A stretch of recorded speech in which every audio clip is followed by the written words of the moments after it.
Cool, cool. Sound check, everything check. You have to wear this. Oh yeah, I have to connect this.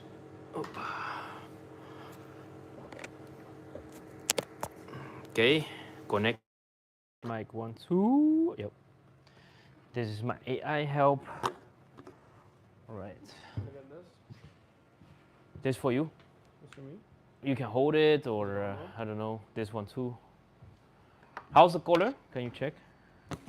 Look, I think it's fine though. I think it's Too yellow? what we had. No, I think it's what we had. I don't see it. It's really yellow. You don't see it? I think that's what I got last time. You sure? Yeah. Wait, let me check. Let me make this.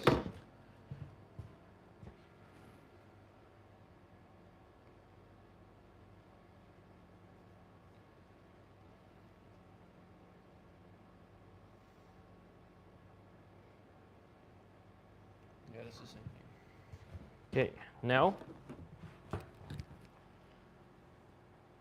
Yeah, I think it's more. Yeah, it's wider. Yeah. Wait, I gotta track your face.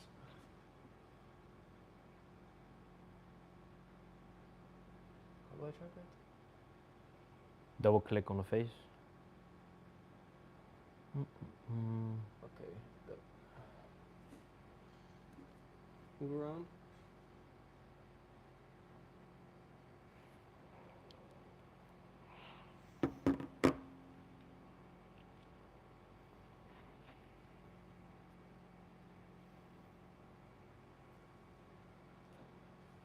Okay, just put everything online. Record, record, record.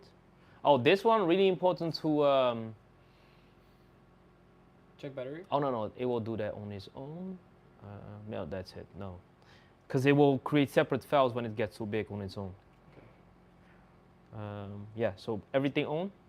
Yeah, I think so. This is not on yet. Start. Yep. Can I choose start? Okay. And then DJI is on. Oh yeah, be careful on the battery because later we'll have to connect the power bank. Okay. On that one. Yeah. Everything is rolling. Yes, YouTube on. Maybe on your computer you can see the comments somewhere. Yeah. Probably not yeah, on Instagram maybe.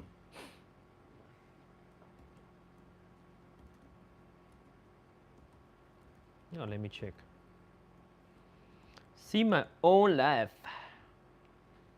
Yeah, I have YouTube open.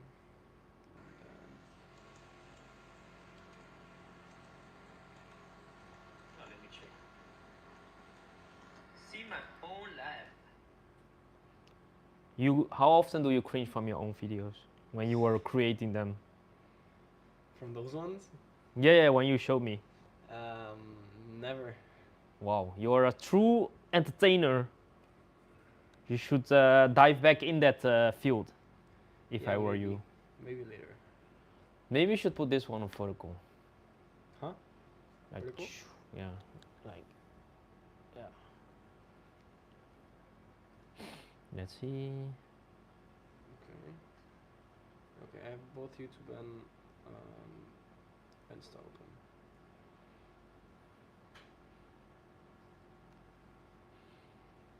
Okay, I think we're good.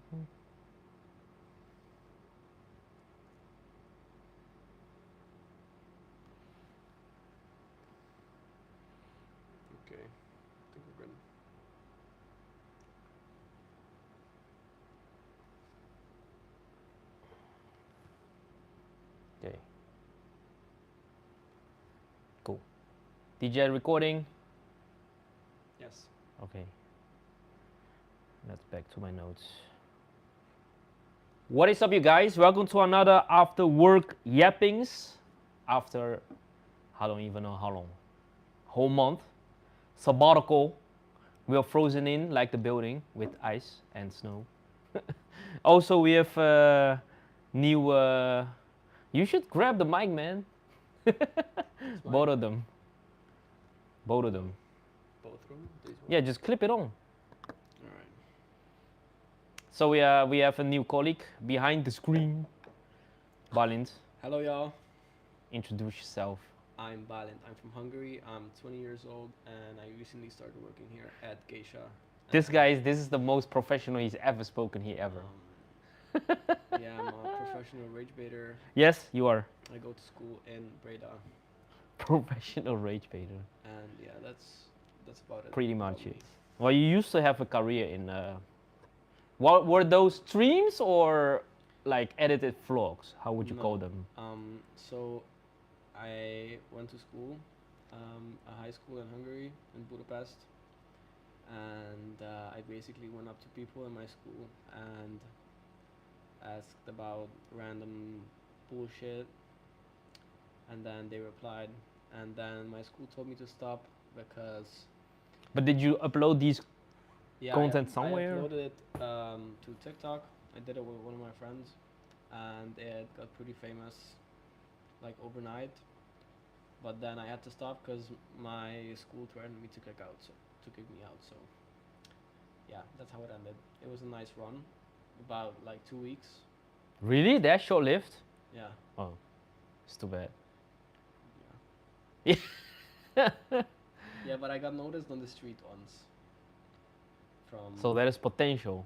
yeah, there's potential. So what's the likelihood for you to pick that up again, the side project? I'm not sure. Well. not Okay, even yes, that kind of problem I see a lot of young people struggle with that are multi-talented, multifaceted. You can't really focus on one thing. And this is an exercise, it's a nice one, because this will tie right in what we're gonna talk about this episode. So today I did a nice exercise.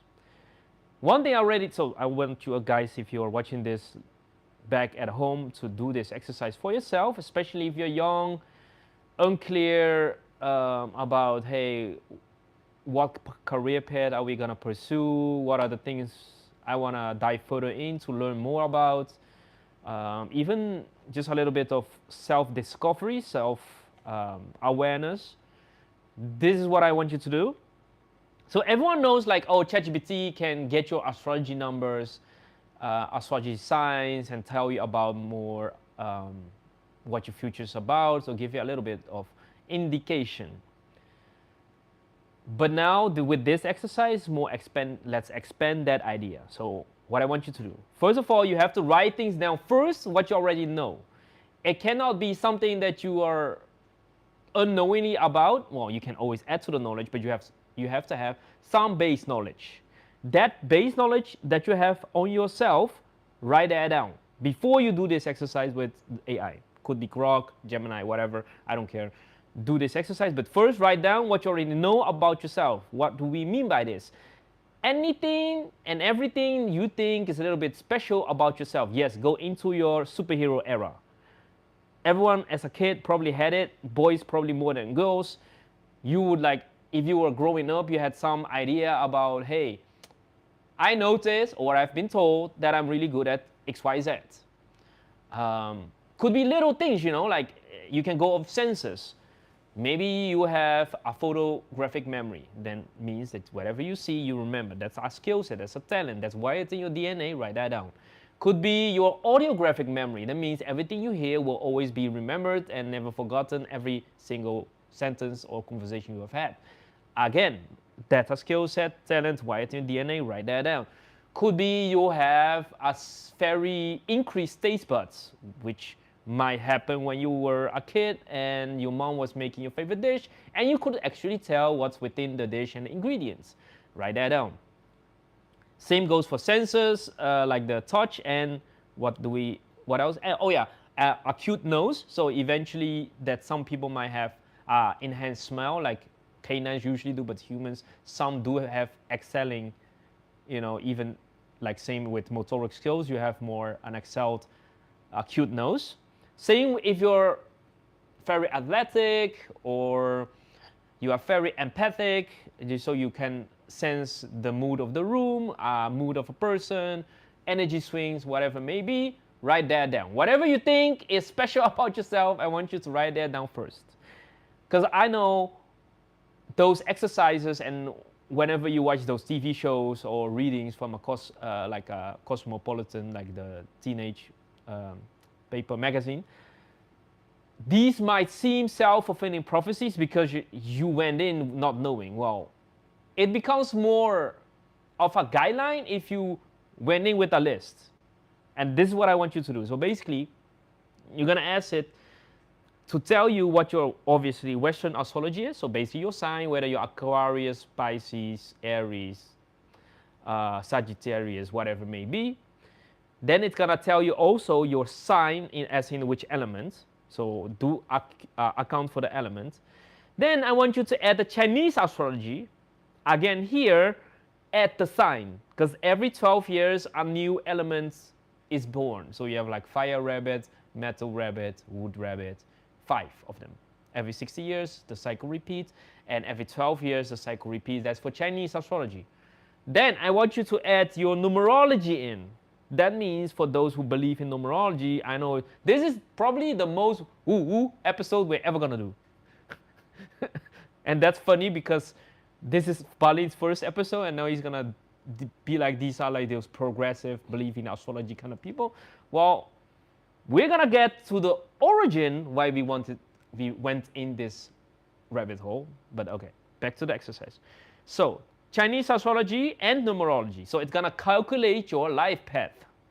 For those who watch astrology, or well, for those who are not aware, basically all the numbers within your birth date will add up to a certain number, and that number will basically dictate your life path you're going on as you grow on and go on in your life.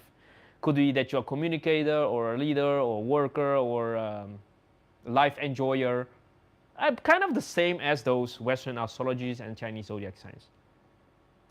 Another thing, there are a lot of physical features or traits that are very significant in certain cultures. I'm going to give you a few examples. Like I have a Samian line. In the Western hemisphere, that doesn't mean shit. It's like, oh yeah, what the hell, only 14% of the population have a Samian line. What does that mean? If people, well, for those who don't know, but for those who know, if you like put your palm like this, and that's how they do palm readings. Have you ever heard of those, by the way? Just Never. asking. Have you ever Palm heard reading, of yes. palm reading? Palm reading, yes. Like on the street. Like a random 60-year-old woman. Yeah. Homeless What woman would you say the asking for base of pennies. that is? Probably something. They're gonna look for lines, right? Something, yeah, For something love, for like health, something for in- success. In your DNA, maybe. I don't know. Yeah. Like how your lines are from. Yeah, exactly. So they're gonna watch or look your lines, right? So this in simple form, there are 3 lines that are the most important, like love, health, and money, so wealth. These are the most important ones, and from your palm they can read it, right? That's one of them. Then you like in the Asian astrology, they talk about like earlobe, so how much wealth you can accumulate. One of the tests they do, when I was a kid, they put a match below your aura lobe and see if it sticks. The more it sticks, the more wealth you can keep. That's kind of like because you're kind of like a Buddha, because it had like a big earlobe.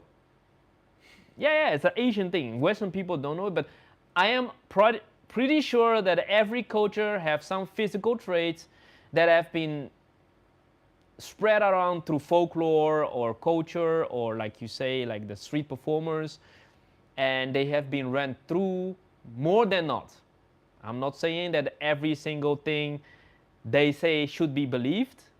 I'm also not saying that every single thing that is being said is gonna come true, but at least it gives you a little bit of indication. And why did I say write the things down that you think these are my talents? Well, so now you're gonna put in all those facts about you that you know, and then what it corresponds from. So the astrology, Western astrology, Chinese zodiac, numerology, any other physical traits, and what did I add? I add something else.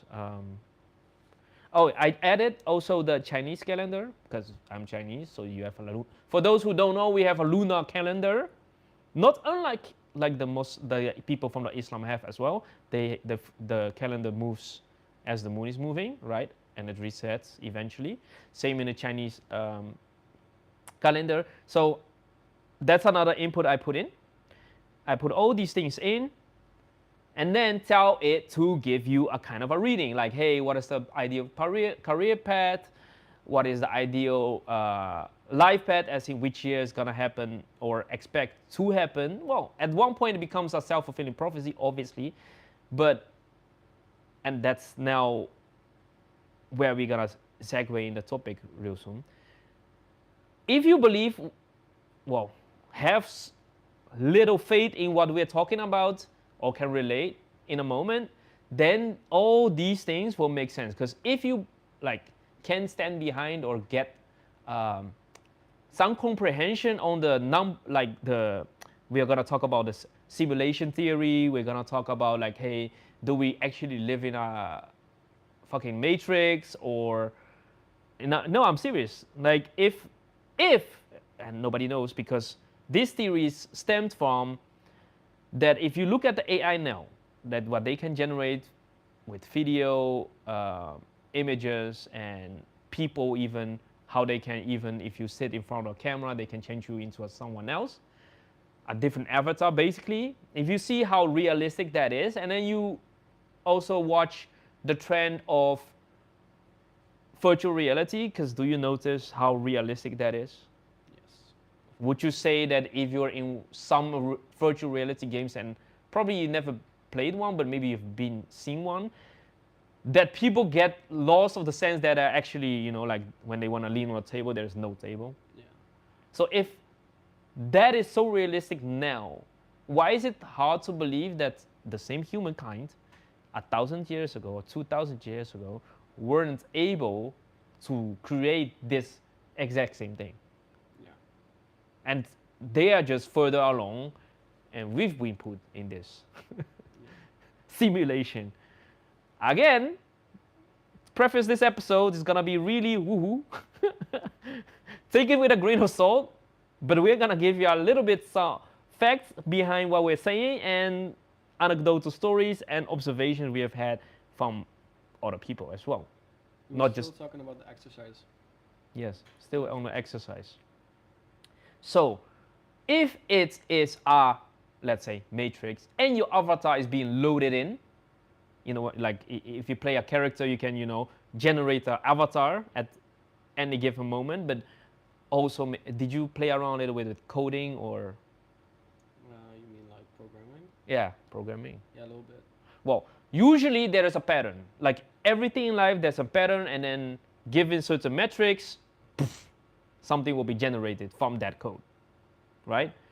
So here's where numerology gets really interesting, because then if you line up all these people with the same, let's say, life path, they eventually somehow run down the same life. Am I saying every single person having that life path or zodiac sign or astrology sign is gonna go through life with the same traits? No, sure not. There are too many variables, too many unpredictable things that can happen that will just deviate you from the path. But I'm saying it's very funny, peculiar to me, how some people really do follow through, even though they may not know whatever life path they were set on. Because if it was true and we are living in a simulation, then it would make sense, like if, say, that batch, like if I'm a programmer, I'm gonna make a bunch of avatars. I'm gonna make a batch of, like, let's say, empty shells and avatars with a lot of same trait, but then some different trait. And I load them in, and then the next batch, variate, load them in. Kind of how they created the variation. If you dabbled a little bit in NFTs, they were releasing 10,000, 20,000 NFTs. Have you ever gotten information about that? Never bought an NFT. So how people created those modes, like a Bored Ape Yacht Club. Yeah. You heard of that? Yeah. It went up in value a lot. What's the base of it? It's basically a monkey face with like the neck of the monkey, right? Yeah. They would make a badge with one cap, and then you just change the color of the cap. That's one badge with Yeah, one they- variable changed. They give it a scarf, and then they change the scarf. Exactly. And then they give another monkey like a wife beater, and they gotta change the patterns on the wife beater. Yeah, then the colors of the eyes. Yes. Yeah. You get what I mean. The higher the rarity, the more variables gonna be changed, or more the uniquer you are. And if you believe in that programming and avatar creation, and if you were a programmer, it would make sense that if you come from the same batch, you share the same character traits. Like let's say we're both of the batch of the scarf. Then we in the avatar world, so in the Broad Ape Yacht Club world, will all wear a scarf, but then yours is blue, mine is black. Yeah. But we share everything else kind of the same. See what I'm trying to say now? Yeah, we're both apes. Bruh. But so it would make like much sense, at least to me, that you've changed some things, but not the most things. And then you would share some character traits that are kind of align with other people. Following? Yeah. That's just a theory. Okay. Because have you like, okay, you are a popular guy, I would say, right? Well, in some places, yes. Yes. Okay. In those places, have you never noticed some patterns about certain people that just always run through? Yeah. Given their background, given their astrology, birthday. Well, I don't see patterns based on astrology because I don't even know some people's birthdays or their signs or something. Yeah, but like okay, that. is it fair to say that certain people you can really classify within the same class, Yeah. given their personality traits? Yeah. It is always in 2022 hindsight that you're gonna see, oh, bruh, they were all earth signs, let's say. Or hey, they were all Chinese, in the Chinese zodiac, the monkey. And they are my op, because I am, what was it? The snake. Yeah, the snake and monkey don't get along. Okay. They were saying like that's why Sneeko and Andrew Tate and Nick Fuentes went viral. Okay. Because they 'Cause got, were- huh? Because they were what? They were snakes and they went in the town of the monkey, which is Okay. Florida. Yeah. They were like, it makes sense because it never had happened before. The mayor of, I don't know, like South Beach or something, has never ever addressed someone that went to a club that played a song. Ever. And somehow 3 snakes go to a monkey town, well, because it's, how you say, founded in the year of the monkey. And they're all snakes, they're like beefing, like the energy don't match. It's like a little woo-woo thing. But eventually, like, hey, if you read into it, it's like, wow, I do find it really peculiar. Yeah. Like the 3 biggest streamers go there and it's like, oh shit, go loose, you know? Yes. like Because the people go to club all day, every weekend. People play music, not that particular song, but the music all day, every day, every weekend. But why now? Yeah. Makes no sense. Well, that gives a little bit of sense. That how the accumulation of event happened. Anyways, we're still at the exercise. See how I make the editing work for you guys tough because we always go on segues. I think that's also part of your job to keep track what the hell which topic we're speaking on. But so that exercise kind of helped me because just gave me a more, because I've never woven all those things at once. I've done like a fun exercise you can do with the colleagues, because we did that before, with only the Chinese zodiac and elements and the Western astrology and elements. And then, you know, like give them like advice on partner, career, health, whatever. Yeah, I think the most important with this is I don't think it's really that what you're destined to do.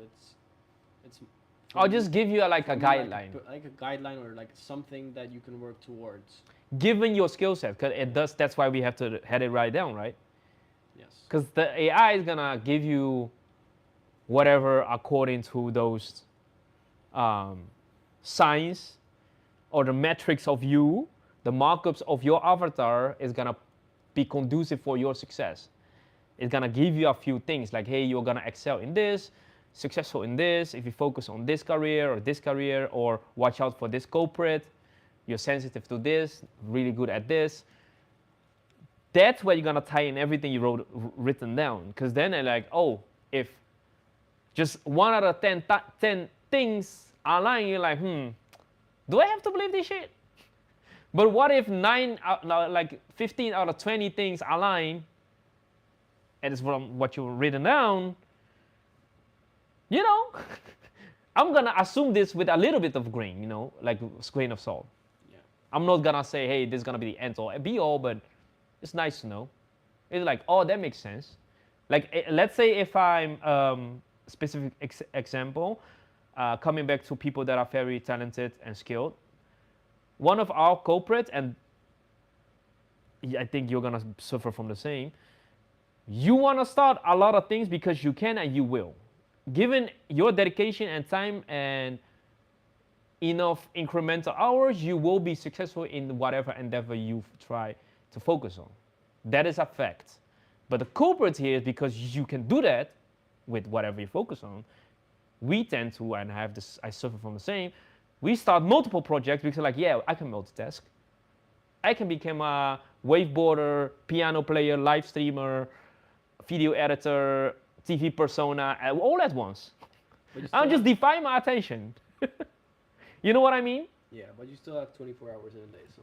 Exactly. So from my exercise, it came out like, hey, you maybe have this tendency because you can and you will, and you definitely are able and capable, but like you say, not only do you have a finite amount of time on a day, in a week, in a year, but also nothing really gets done, if you think about it. So if something needs 10,000 hours to accomplish, it just takes you way longer to accomplish, let's say, start 5 projects, that's 50,000 hours. You have to spread out. So eventually nothing gets done. Yeah. You'll get somewhere with some things, and maybe some endeavors feel more light or easy for you to take on, and you focus more on that, and then you leave some things on the wave side. But then as your life patterns change, maybe in half a year, then you tend to focus on another thing, that other thing, and then you forget this on the wave side. You see what I mean? So eventually we get nowhere. And that's kind of how these exercises come in handy, because then it's like, oh, hold up, maybe this is just basically what you suffer from, but then to remedy that, just focus on one thing and one thing only for now, build that, get it rolling, see where it goes. Then maybe if that fails, take on another project. And that kind of realization, well, obviously some people might say like, hey, I'm intelligent enough, I'll conduce this on my own strength. I don't need no AI to tell me that, or therapist, or whatever, coach, mentor. But you know, sometimes it could be helpful. Just, you know, to kind of the heads up, you know, like assistant, like, hey, just the heads up, you know, like we have the tendency to do this. Yeah, and it doesn't take that long, so. Yeah, it's just like a little exercise. Nice to know, nice to have, and knowing kind of which people or endeavors don't do well with you. Kind of, we're gonna talk about energy in a moment. For those that are gonna watch that, and it's like, oh my god, what he's gonna dive in with the energy of people, the aura. I told you this is gonna be really woo-woo episode, so stick with us. I don't think auras are really woo-woo. Huh? I don't think aura. You don't think? Okay, you get to defend that claim. So then also in there you have a guideline like, oh, that makes sense because this person is a rooster. So but rabbits and roosters don't get along in Chinese zodiac. You're like, oh, that makes sense. Like that's something you find out later. You're like, ah, of course, duh. He's a rabbit. Yeah, you know, like I'm a rabbit, so it's like a rooster. Like, okay, maybe in the future I'll like watch out for those people, or certain endeavors you shouldn't focus on because that's just not your strength. And basically the idea is also to triple down on what your strengths are natively, but also given your life path, let's say. Okay, but let's start the episode for real. How did we come in basically, how did we went down this damn ass crazy rabbit hole? Well, it all started with the episode of Candace Owens. That exact episode, she told us, the world, that Charlie Kirk was a time traveler. Me also, while watching this episode, I'm like, are you okay, Candace? You had me up until this episode. I was following you with the Force Wachuka, where you're like, hey, is the shooter really the shooter? We don't know. Is it planned by the FBI, some third party, or Mossad? I don't know. So at that point, I'm like, yeah, whatever. She's a great entertainer, communicator. I'll follow her for some of her takes. But then she started with the time traveler thing. I'm like, that's why it became a meme, right? Like whole Twitter's like, well, now Candace really lost it. But at that same episode, she did dive in the Mandela effect. For those who might not know what the Mandela effect is, did you study it now? Yeah. Can you describe it? Okay, so the Mandela effect. You really have to take the mic sweet next to you.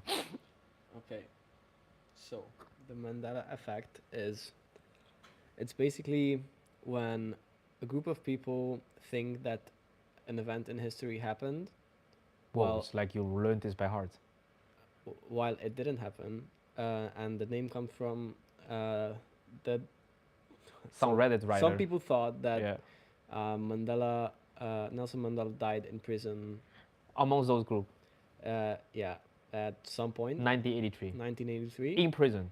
In prison, but it's just not true because he went and was what is it, president? 2013. Yeah, he died in 2013, but he was before that he was president of South Africa, right?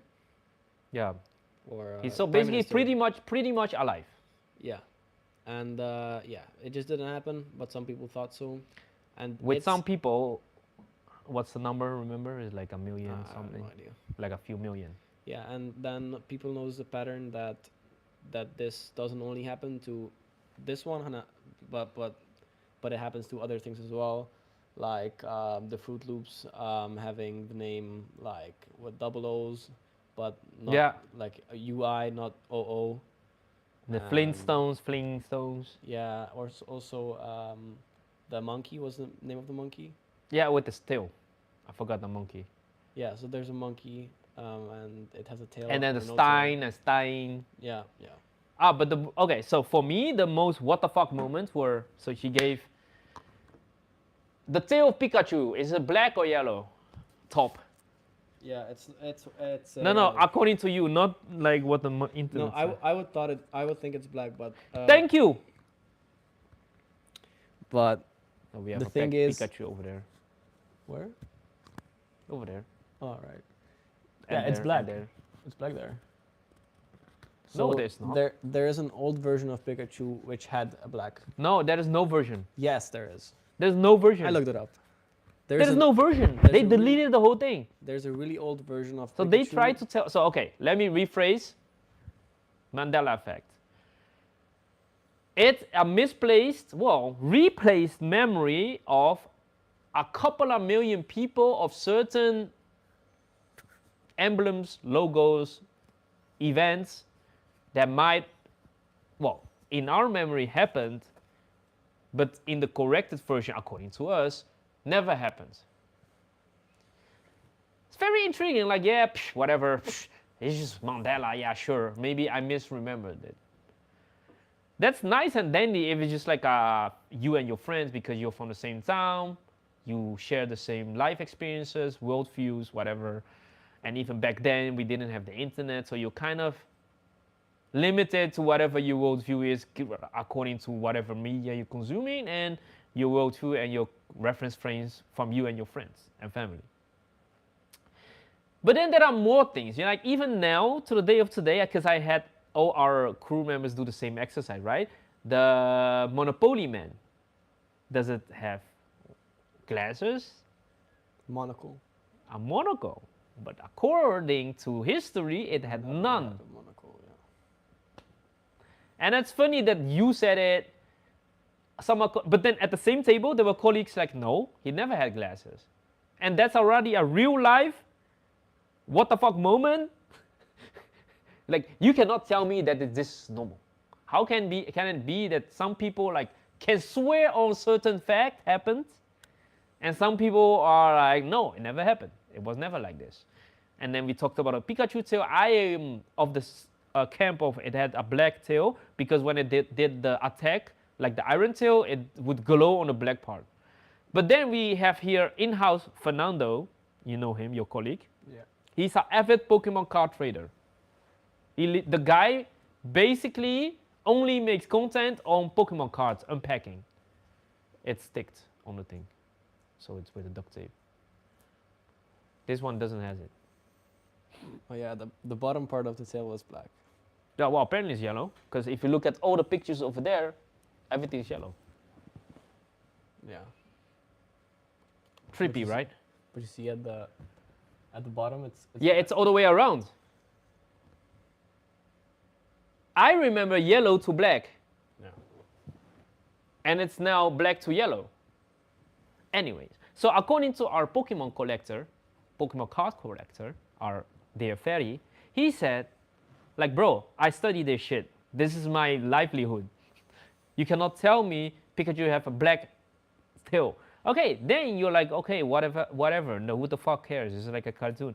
And then you're like, that movie, Sinbad played in Shazam, but apparently it was Kazam and Shaquille O'Neal played in that movie, and I cannot, for the life of me, remember that.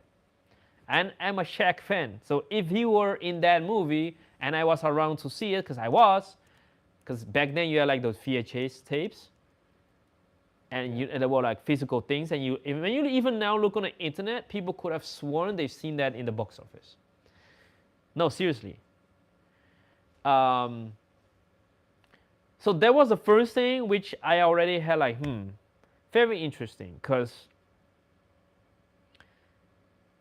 if a group of people could have sworn like how when Mandela died, it is like, in my mind, it was a whole event, right? It's like, it was in the news, the guy was protesting against whatever other opposition they had, and they caught him, put him in jail. Even like that did happen, offered him like plea deal, like, hey, you're not gonna revolt against us, but you're gonna get let out and be do whatever, pursue whatever. And then basically he died, or in my memory got killed somehow, and then it turns out by the research of now, day of today, that it didn't happen, and he actually died at 2013. It's kind of weird, because how could it be that you're remembering a whole series of things regarding him happening, where in the history books, quote unquote, says it never happened? To me, it's kind of a trippy thing. And I'm not like someone that believes in superstition or anything, but this is kind of pushing it. The same with, because these are like minute details, and then one would argue, hey, if these things that are kind of aware of the awareness of millions of people, what about little things that kind of are of awareness to you and your circle? And those memories get changed. Because if you did a little bit of research on your memories, it's not a, how do you say, photo collection or something that is captured in hard fact data. It is actually a storytelling of your mind and a recollection of what you think is the best story of that moment, of what happened. Which then means it came, like I'm not saying your memory, like you cannot have fake memories, but it's not as detailed as you think it is. So if they would somehow change certain details of some artifacts, like they were saying about a thinking man, that was the one with the biggest proof. What? Which one? So there is this famous statue of a thinking man. Yeah, I know. If you look that up on Google, and the guy what was the name of the professor? Because once I heard the thing about Mandela effect, The thinker. yeah, the thinker. Thank you. You see the pose of, again, you can edit this in, of the people taking picture amongst the thinker. Certain people have different poses, but why would they put a different pose if they're pretending to be that pose? Yeah. Do you see these pictures already? Yeah. Like why? I don't know. Because people pretend to be that statue, right? That's what we do. We see a statue and we like whatever statue is and we try to mimic the statue. But then why would they?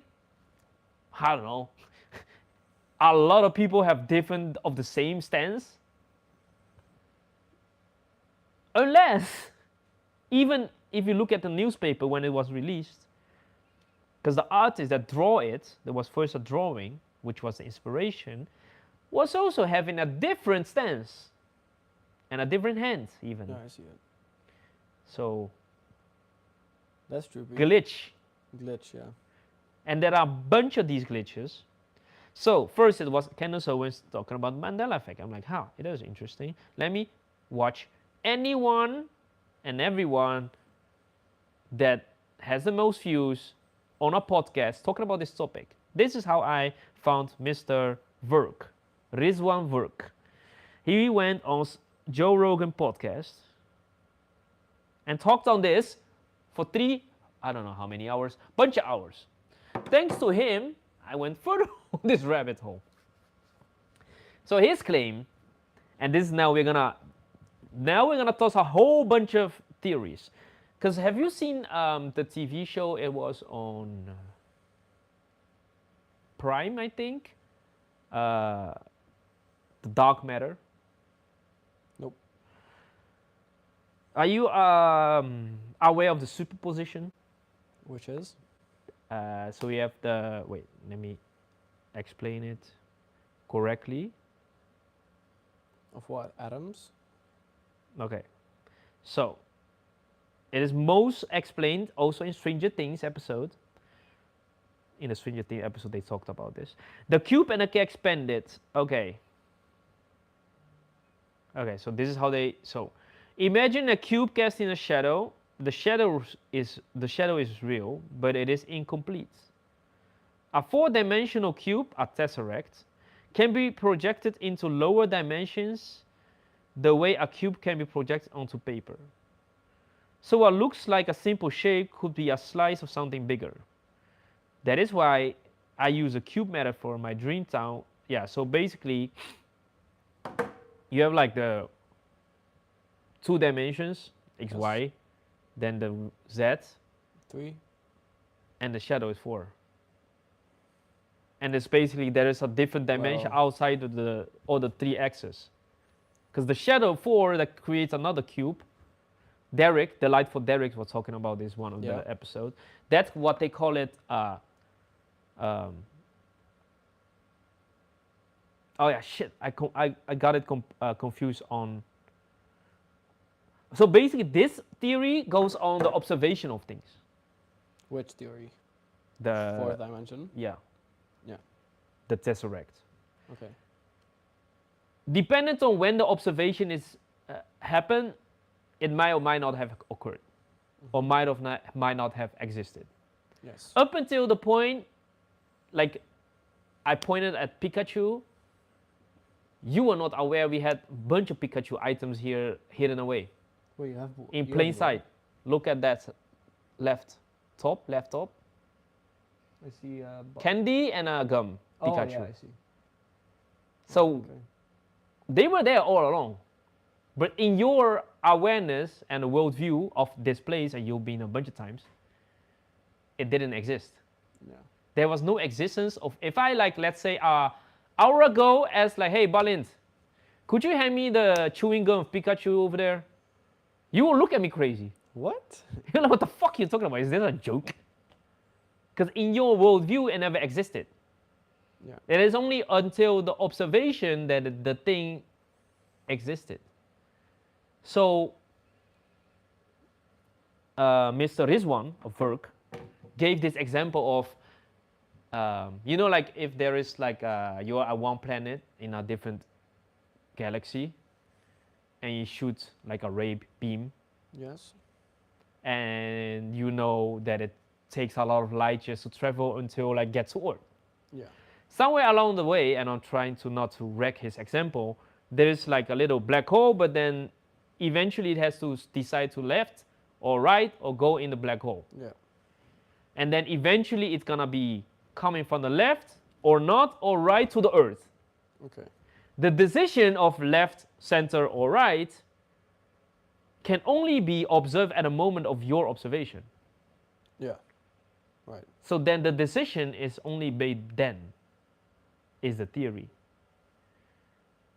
Because But anything else, because even though it's like a million years ago, it has no value. It has no existence. It's only when the observation has happened that it creates existence to you and whoever observes the thing. Yeah. That's basically the theory. Okay. So no matter what happened before or over, like your decision now, like in 1,000 years, has no value until that 1,000 years later. That, let's say, your offspring or reincarnation of you observe this, that this decision now was like effective, no effect. Okay. You know what I mean? That's So me slapping my hand on the table, basically. Yeah. It won't have an effect. No, but that's no, that's not what I mean. So basically, people think certain decisions, whose fault is it? When did it happen? What it's basically, it is when you observe the situation that the impact has value. Oh, okay. Yeah, I get what you mean. So basically, if Trump decides to attack Venezuela, It only has that value time, when the, I don't know, news outlets say that it was a dumb thing to do, and then he gets like the people's opinion. Do you mean that? Not really. So basically, like an object, same with an object. The value of this has no value until you perceive the value of the chair. Okay. See what I mean? Yeah, but you can say that for anything else, like Yeah, exactly. like a clothing item in the store. Yeah, it's also kind of, this ties also a little bit in our reticular activation system. Whatever our mind focus on is whatever is gonna jump up. Everything else before is invisible. Mm-hmm. It has no existence in your worldview. Yeah. But that is one of the theories. Then and then they talk about a Schrodinger's cat. That ties in a little bit as well. So this experiment is like, okay, we have like a cat in a box. This box is closed, and then a canister with a gas that can kill it or not.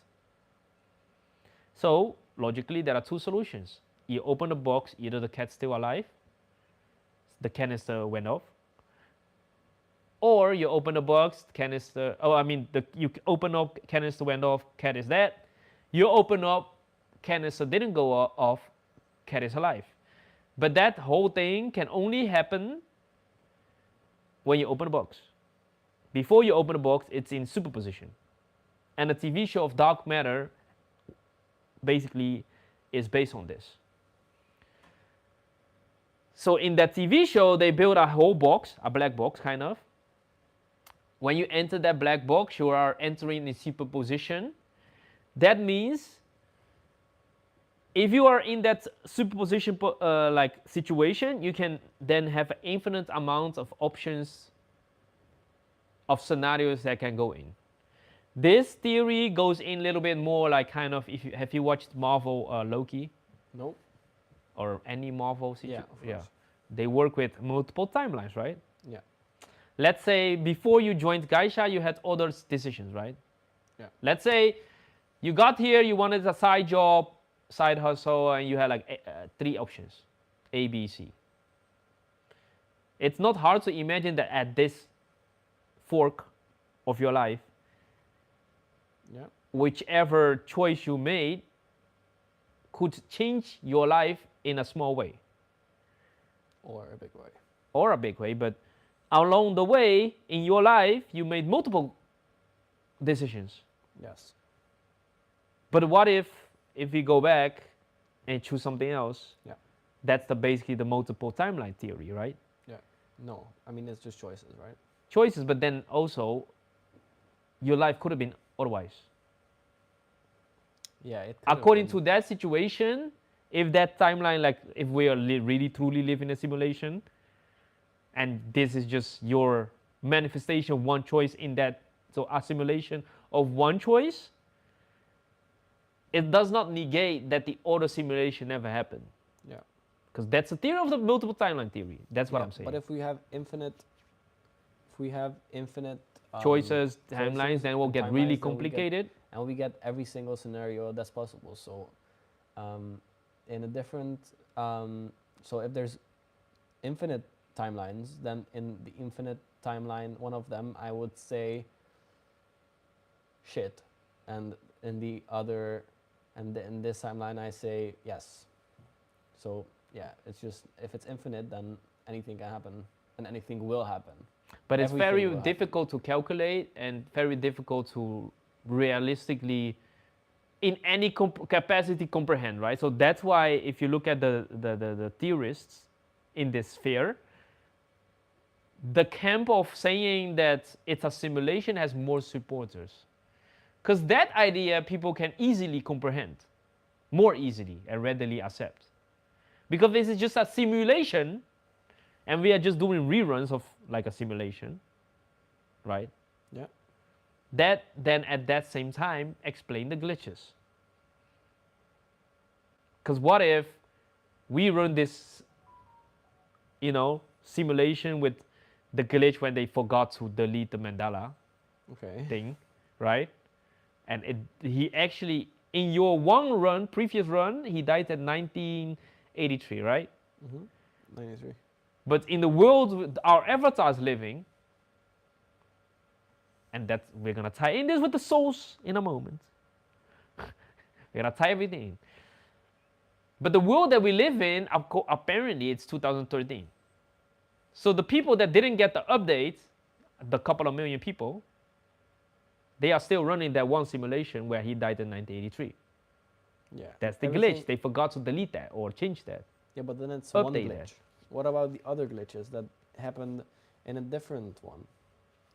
But we are all simulation. If that's a simulation, then it's a rerun of a rerun of a rerun.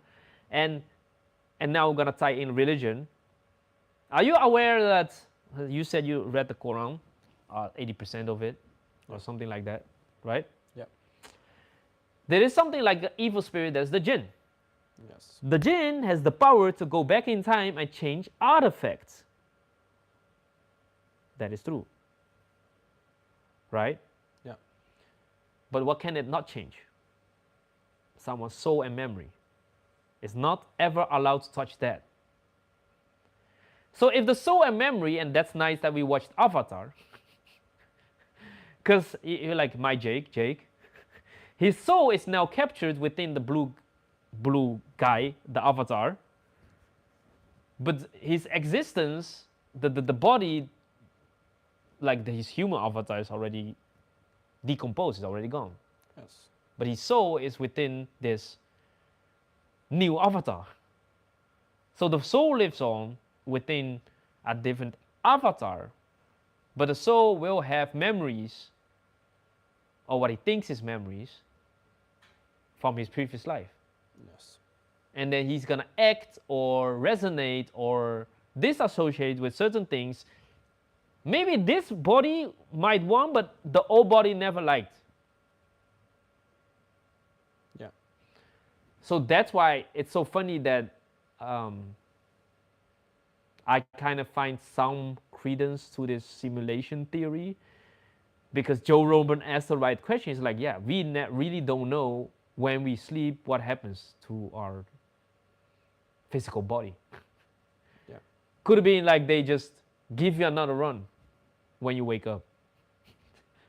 Same everything, same wife, same dog, same house, same tree, same mug next to you, same doggo. Yeah, and if they But it's a different avatar. yeah, but if they messed up, and they give you like a totally different person's something, then you would not notice because your No. memory would only like maybe think that this is something's wrong. Maybe you would feel sick, but you wouldn't do anything. But that's why You I'm just like live your kind life. of fascinated to this in a way, and now I'm gonna dive into this deep thing like, hey, like wait, still at this point some people might think like, the fuck you're talking about, you like literally lost me half an hour ago, which is fine. This is not everything we do here is also a thought exercise for myself and my colleagues and whoever's gonna watch this later, maybe my kids later, like, hey, grandpa was, What was he saying? yeah, like what the hell. Now it's explaining why we are so crazy. How was he so smart that he knew about this? Maybe that's what we'll say. Oh yeah, exactly. No, now I'm gonna dive. So this would explain, logically speaking, how some people act out of character. Like so out of character that you don't even, nobody recognize the person. Or some might say like, hey, the guy just OD'd on drugs and just hallucinates you to the max. Could be. I'm gonna give you a very recent example. There was this YouTube streamer that would only view condos that are super expensive in New York. Maybe you know him, maybe you don't. Maybe I've seen some videos like that, so maybe. Yeah, so this guy made YouTube clips on super expensive condos in New York and eventually super expensive mansions. Oh. He's like giving a tour, like, hey, how much does it cost to live here? How much does it cost to live here? He made a whole living. Everyone, his friends, family, acquaintances, all describe him in one way. He's always polite, on time, in high integrity, high respect, loyal guy, did nothing crazy, like very, a good guy, upstanding guy. Then one day he was in Las Vegas, he went in a car chase. But not only did he went in a car chase, he tried to like really, give the middle finger, did a lot of strange stuff until he was caught. Okay. Like the chase lasted like 3 hours. Wow. Then he was caught, and then he has to, come for the hearing. Yeah.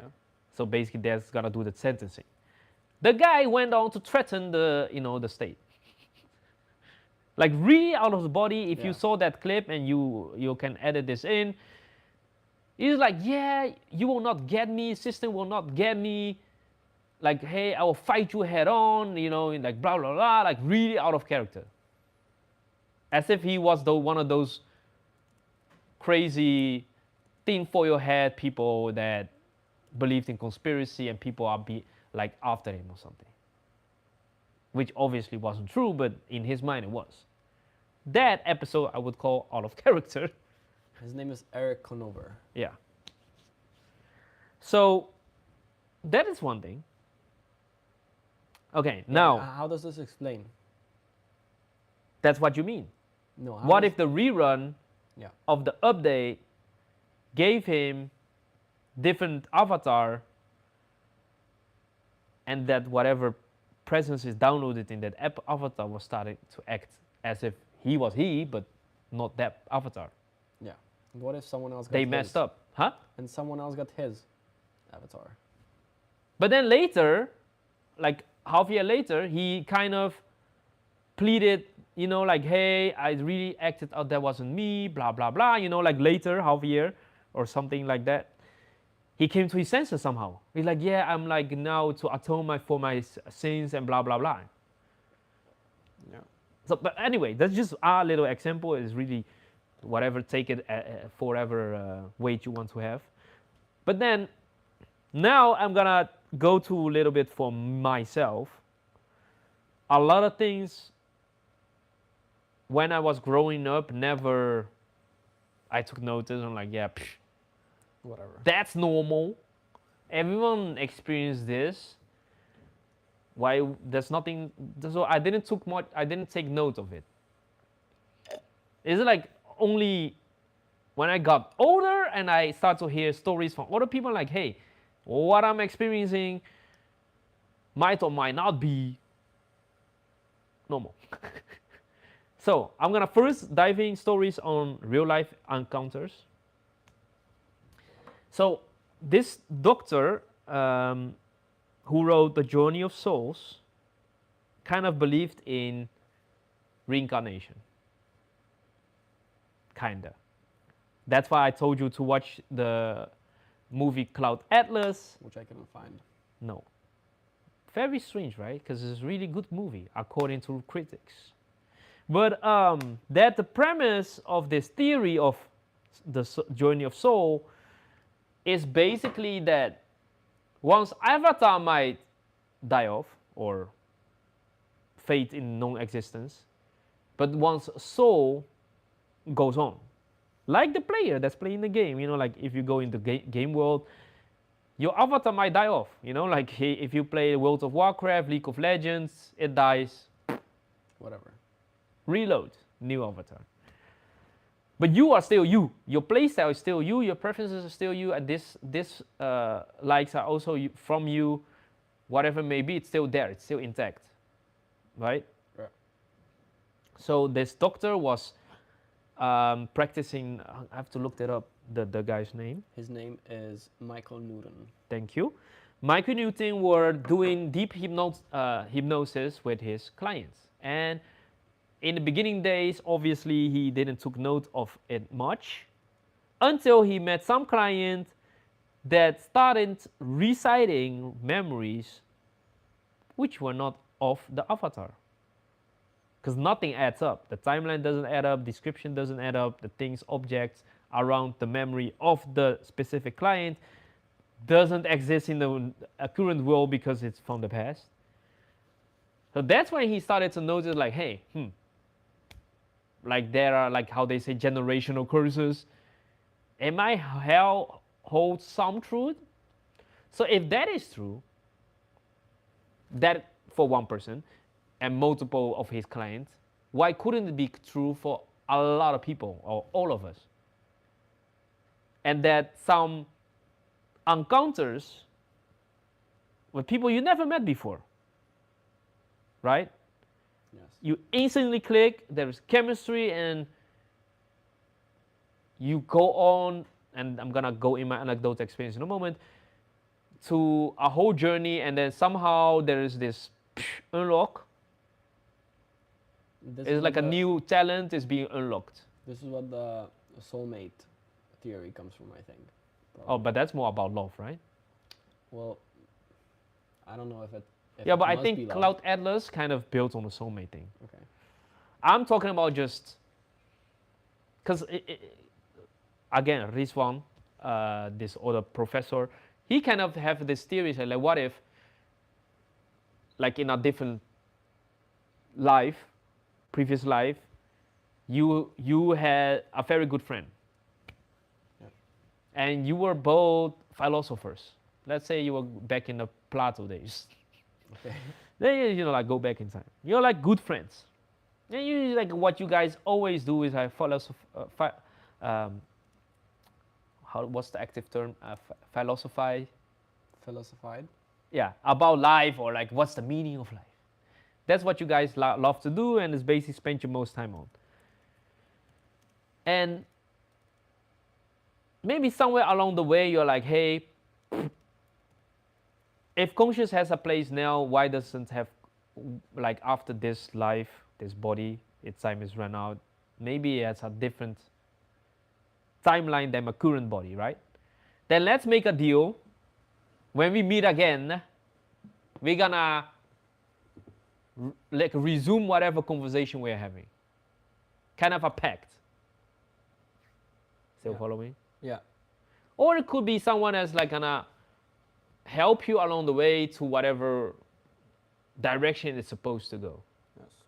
Because obviously you're like avatar of before were of a maybe older age, and you're now at a very young age, but then this other person, let's say it's really incarnated another person, and y'all meet now. Let's say you next week you go to an event, this guy's 50 during this simulation, but you are just 20.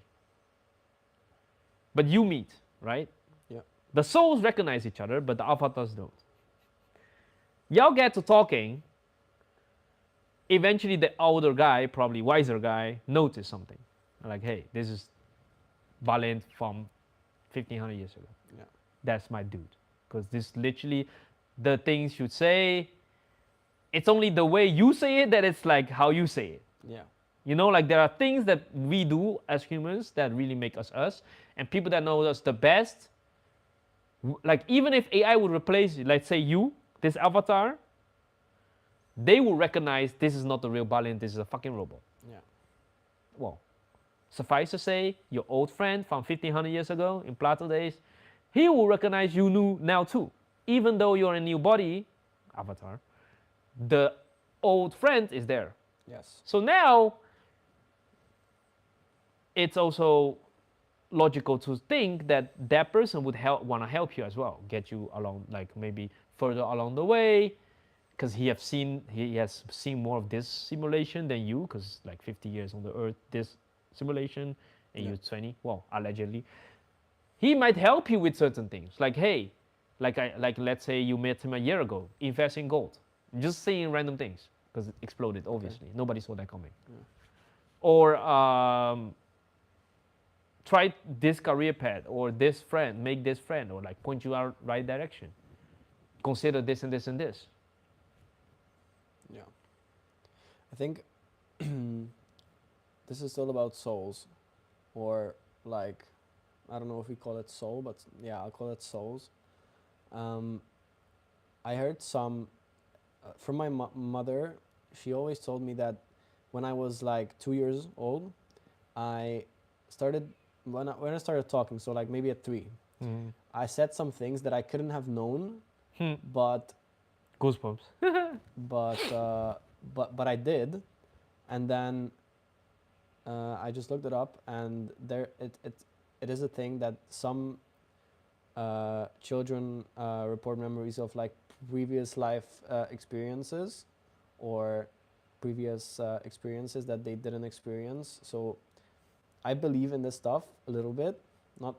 I'm giving you a completely. better example, and you're gonna agree.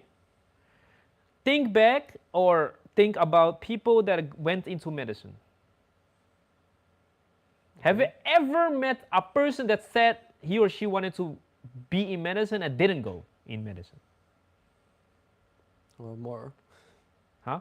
Well, I met more people that said they want to go to medicine and they didn't go to medicine. Really? Yeah. I've never met one. No? Everyone that set out to become like a doctor became a doctor, Okay. or at least in the field of. Never have I ever met people that are so, and I call them like a innate drive, an innate pull to save people, than like people in medicine, firefighting, police force. Like, it's like, even when they were a kid, they knew what they wanted to be. Yeah, I think the field, like social things, that's probably right. Because if you want to work with people, like you want to be a caretaker of children or something, then maybe you go and be a policeman, because it's still social and you still work with people. No, and you still take I care of really people. mean people that when they were little and let's say you knew them, Okay. they're like, hey, I'm gonna become a doctor. Yeah. Or a nurse, or anyone that's gonna heal people. Yeah. It's kind of like an innate pull. And even today I had a interview of a new someone that want to work here. Same thing. She's 16.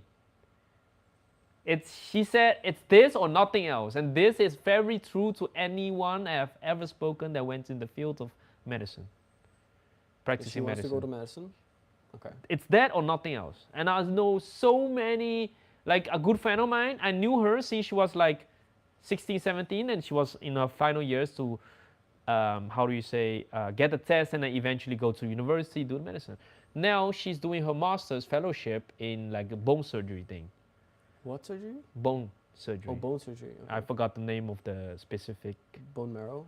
No. Like work on bones. It has a name. That specific.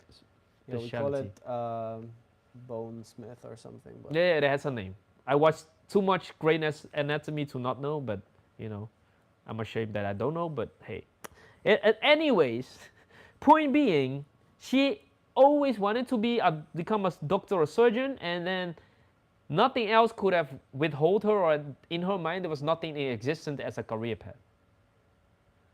All of this I'm trying to say is, you cannot not tell me that this kid is not downloaded from a life before, that she was a healer, and that also in this life she becomes a healer.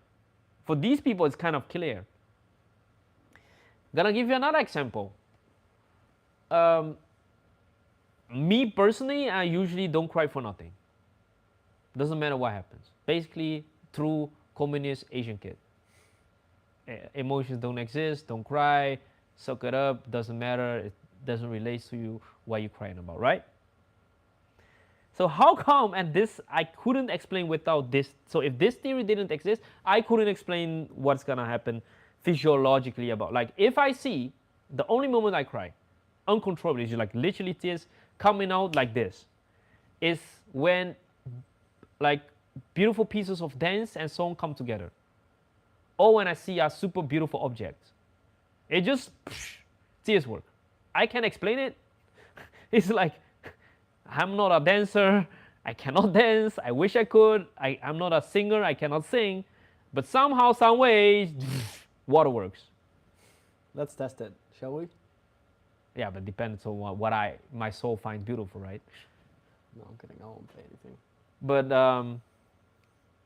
it can only explain if this is something I used to do or really resonate with before, and I am missing that exact thing too much. Yeah. It's like a longing. Yeah.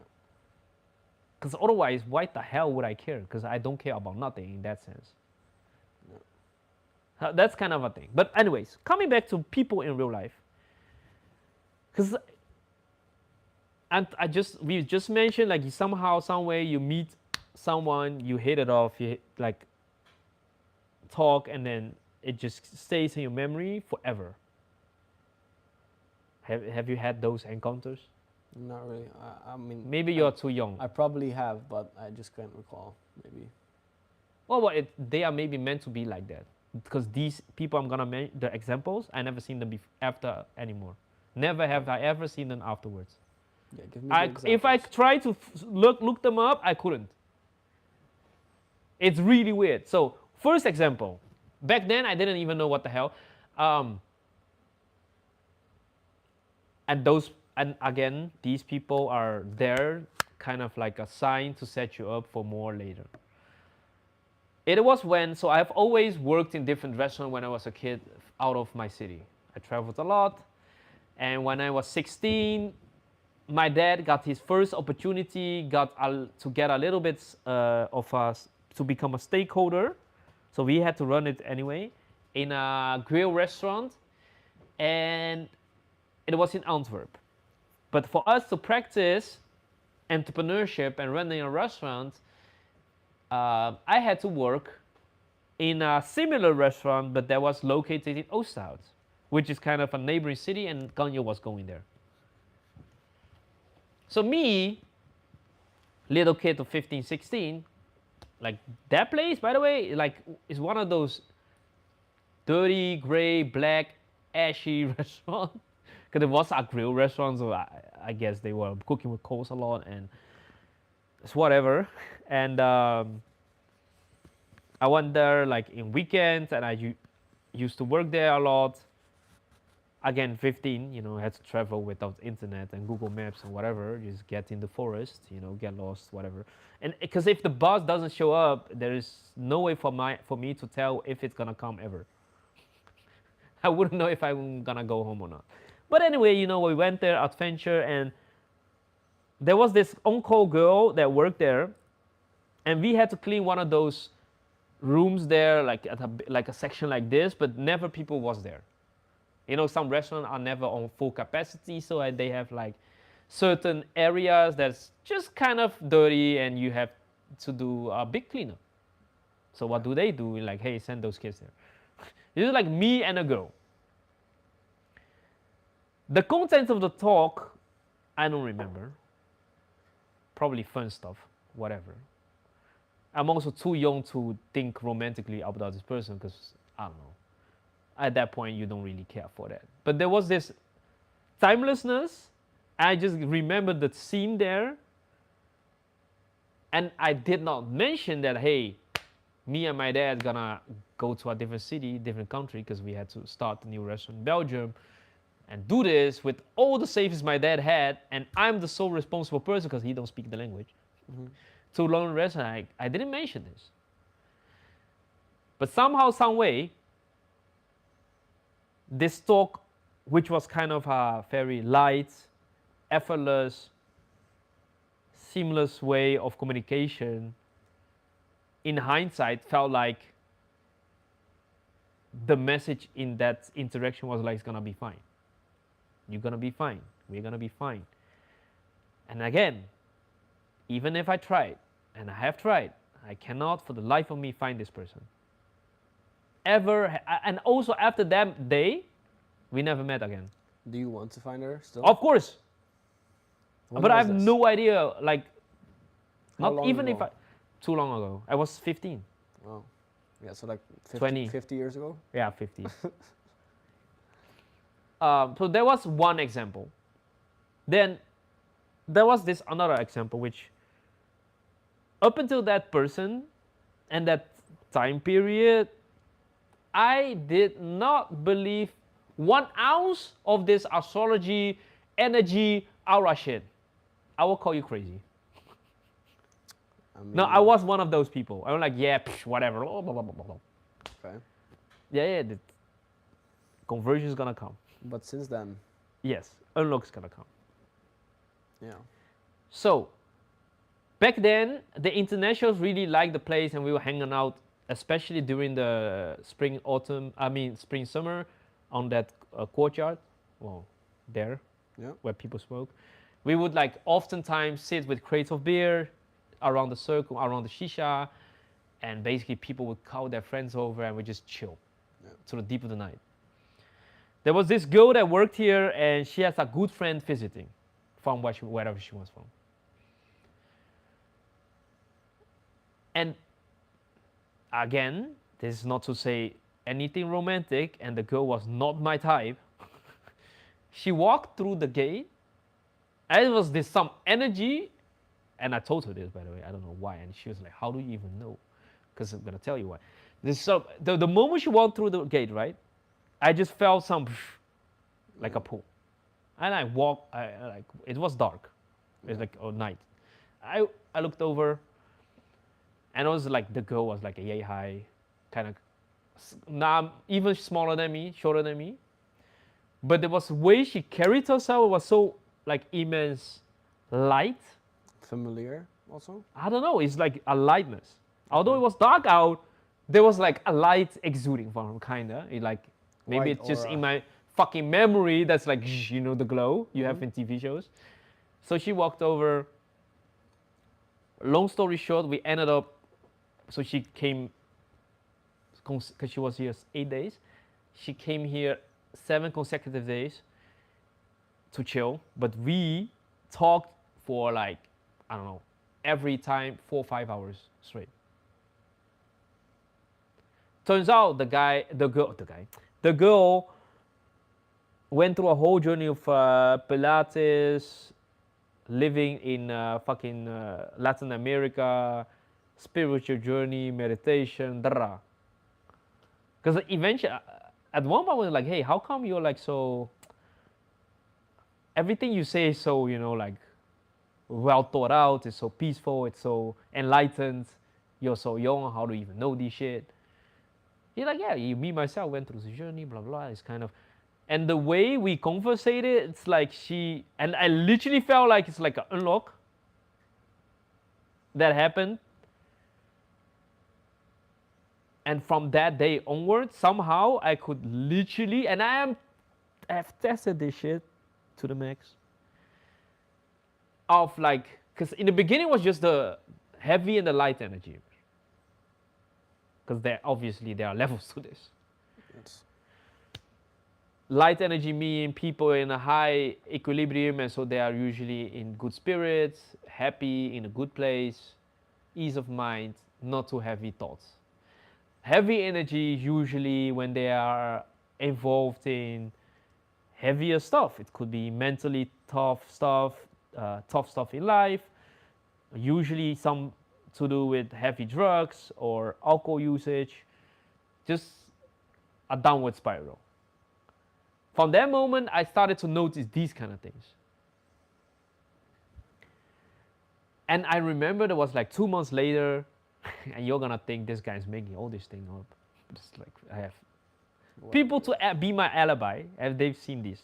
2 months later, there was this girl that came in, really proper girl, like white blouse, like a chiffon, like black pants, but she looked so lost. So she came in, looked lost, went to sit at 29A. Mind you, the restaurant was half empty, so she could have sit anywhere. Mm-hmm. She was alone. I'm like, yo, pretty girl, she probably is waiting for a date. But I felt a certain energy. Which was? She wanted to gather her thoughts, not to be disturbed, but at least safe, where she's not seen by people she knows or whatever. So I saw her sit. I'm like, so basically she's like, oh, can I get a spot here somewhere? I'm like, yeah, sure. Pick up, like how we usually do, pick a spot, it's fine. She proceeds to go to 29A. At the same time, she's still really anxious, and you literally could have felt her anxiety from where we are sitting here.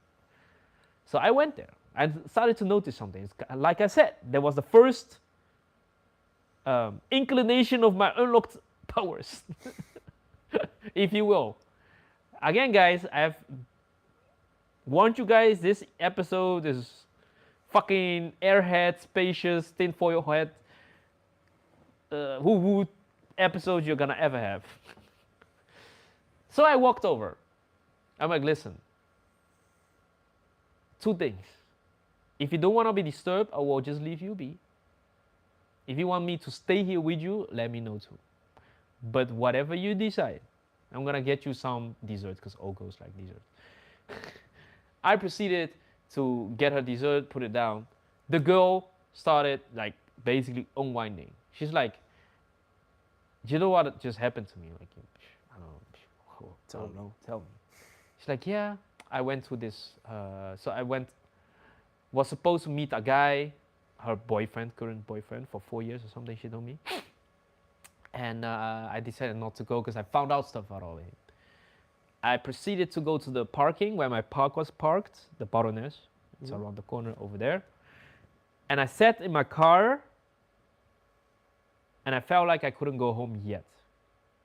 I have to be somewhere else. So I stepped out of the car, and somehow I landed here. So turns out the guy's been cheating on me for the past 4 years. I just found out. The fuck? Did they live together? I mean, so that was the talk. She was to meet up, to sell everything here, move in with him in Belgium. That was a big life decision. And then somehow she found out that the guy was cheating on her for 4 straight years, and she had no idea. And she was willing to leave everything, and she has a very good career, good, respectful job, high earner, and then she was willing to leave everything behind for him. How do you get cheated on for 4 years? It's crazy. They didn't live together. But beside, that's not the point. That's another episode. How to detect red flags early. I don't know. We could do another episode for that. Oh. That's fine. But eventually, because how girls process things, and that's the heavy energy when they're bottled up, it's heavy. They have to really speak it out into existence and just talk about it. They don't need solutions. They don't need your advice. They just want to have a listening ear. All of this is to say, if I just had approached the situation like before, I wouldn't take notice, let her sit in her silence. Probably not even really help, so just annoyed her, like, hey, you're gonna eat something or drink something? Gonna order something? Like how we usually sometimes are if we're near closing, we're like, hey, what the hell, man? We try to close, order something. So I would have approached this a whole different way, and now I kind of helped a person, which she concurred later, like, yo, how'd you even know I wanted to, you know? And you're like, yo, I don't know. You seem like someone, you seem like you needed a listening ear. And that's kind of turning back to what the girl told me. Because one thing really stick to my mind, she's like, you know, sometimes people say things for them, not for you. And that just resonated with me so much ever since then. So on the flip side, and that's just a little bit my 2 cents for anyone that's looking for new friends or connections, try to find the pure, I call them pure lights in your life. Because like there are people that sometimes work with very dark, heavy energy, and some have that cannot be solved, which is like a black hole, if you will. You will put energy and love in there, energy and love in there, energy and love. It's just like forever sucked into the black hole. Nothing ever will come out, and the person will never want to be out. They'll get aggressive at you for trying to help, because the opposite in that sense does not attract but repel, because the darkness doesn't like the light. I think it swallows it. I think it swallows But the it light. also doesn't like it. Yeah, well, it doesn't You'll have see to the like it to behavior of swallow these it. people. Like, let's say you have a distant cousin that's very much drug addict. You see this portrayal in Euphoria really well. Yeah. When people try to help that person, what does the person do? They cuss you out, they get aggressive, they say you're in shit, you don't want to do good for them, you're like blah, blah, blah, try to drag them down. All you want to do is nag, nag, nag. It's not that bad, right? They get angry at you. Yeah. Well, They're you're trying to trying to help them, Yeah. to keep them alive, but they don't even want to be. They don't want to be helped. They want to stay there, because first of all, like calls to like, but second of all, opposite repels. Yeah, In but- that sense, in energy wise. Yeah, I think for drugs it's different. Probably. Yeah, but it's one of the components of the heavy dark energy. Yeah. But we were talking about the light energy. Likewise, people that are sitting in the pure, and I call the pure lights, try to find as much pure lights in your life as possible. And in my fortunate position, I've met some, because they are rare. And you can just see how they, because for one guy, because I met him here, and he's from Copenhagen. This viewer watching Copenhagen. 4-2. Yeah. So 4-2. 4-2 to Barca. Holy shit. Yeah. But you could tell, because once you start to notice someone is a pure light, it's not an exclusive thing. Usually that person is perceived as such by all the people around him. And that came apparent because he kind of convinced me to go there, because we had a birthday party of a mutual friend, and he got to show me around because he lived at Christiania, which is a very magical place. I recommend anyone to go. Christiania is a city within a city which has its own laws. It is a city you cannot buy grounds or land. You can only earn your spot there. Freetown, Christiania. Yep. And it's almost like Hogwarts. When you walk through the zone, it's sort of like a circular thing when you go through with the bike or by foot. You literally feel the energy change. This obviously was after my unlock. Because I'm like, I went there because the guy was driving me on one of those, how do you call those bikes when you have the box in front? Box in front. You know those box they usually put kids there or carry things on. Oh, you mean like on the side? No, on front. Bakfiets. We call it a bakfiets in the Dutch. I don't know. So basically in Netherlands, and apparently the people in the Denmark invented the bike. Don't come at me. I'm not a Dutch person. I don't know. Maybe they did. Maybe Dutch did. I don't know. Who cares? They invented it. So type in bakfiets. You'll find it. Yeah, it's cargo bike or box bike. Yeah, box bike in the front. So I was sitting in the front. The guy was, first of all, I feared for my life, man. The guy bikes like crazy. He's like, yeah, over there we jumped in the water, the river, from this tower. Yeah, we did this there, we did this there, and trust me when I say I've never seen so much love happening in my life when I enter this place. First of all, the way they greet each other. You know how people like, hey, how are you? And they just say it just to say it. When you walk in there, people are like, maybe it's just him. I don't know. Maybe it's him. Maybe it's everyone there. It's like literally, hey, how? Like literally, you saw the like love for each other, the care for each other. It's unreal. And then they have like this little theater, like a community house, if you will.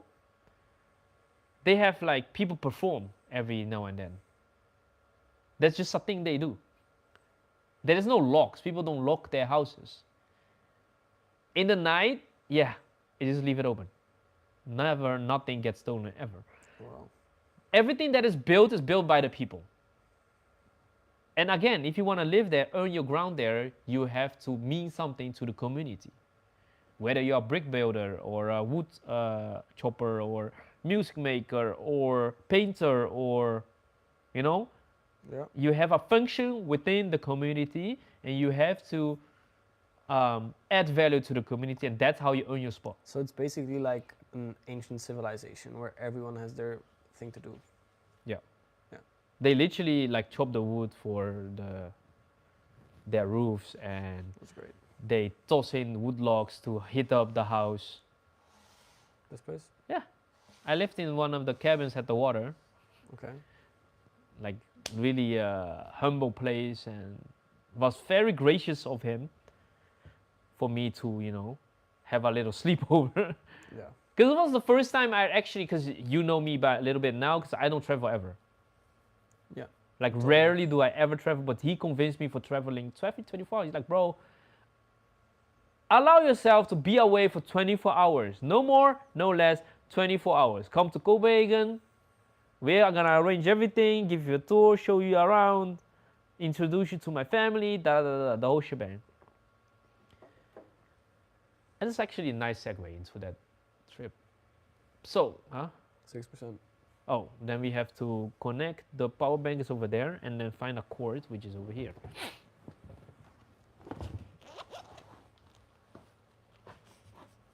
You know the power bank you're using for the Yeah. bike.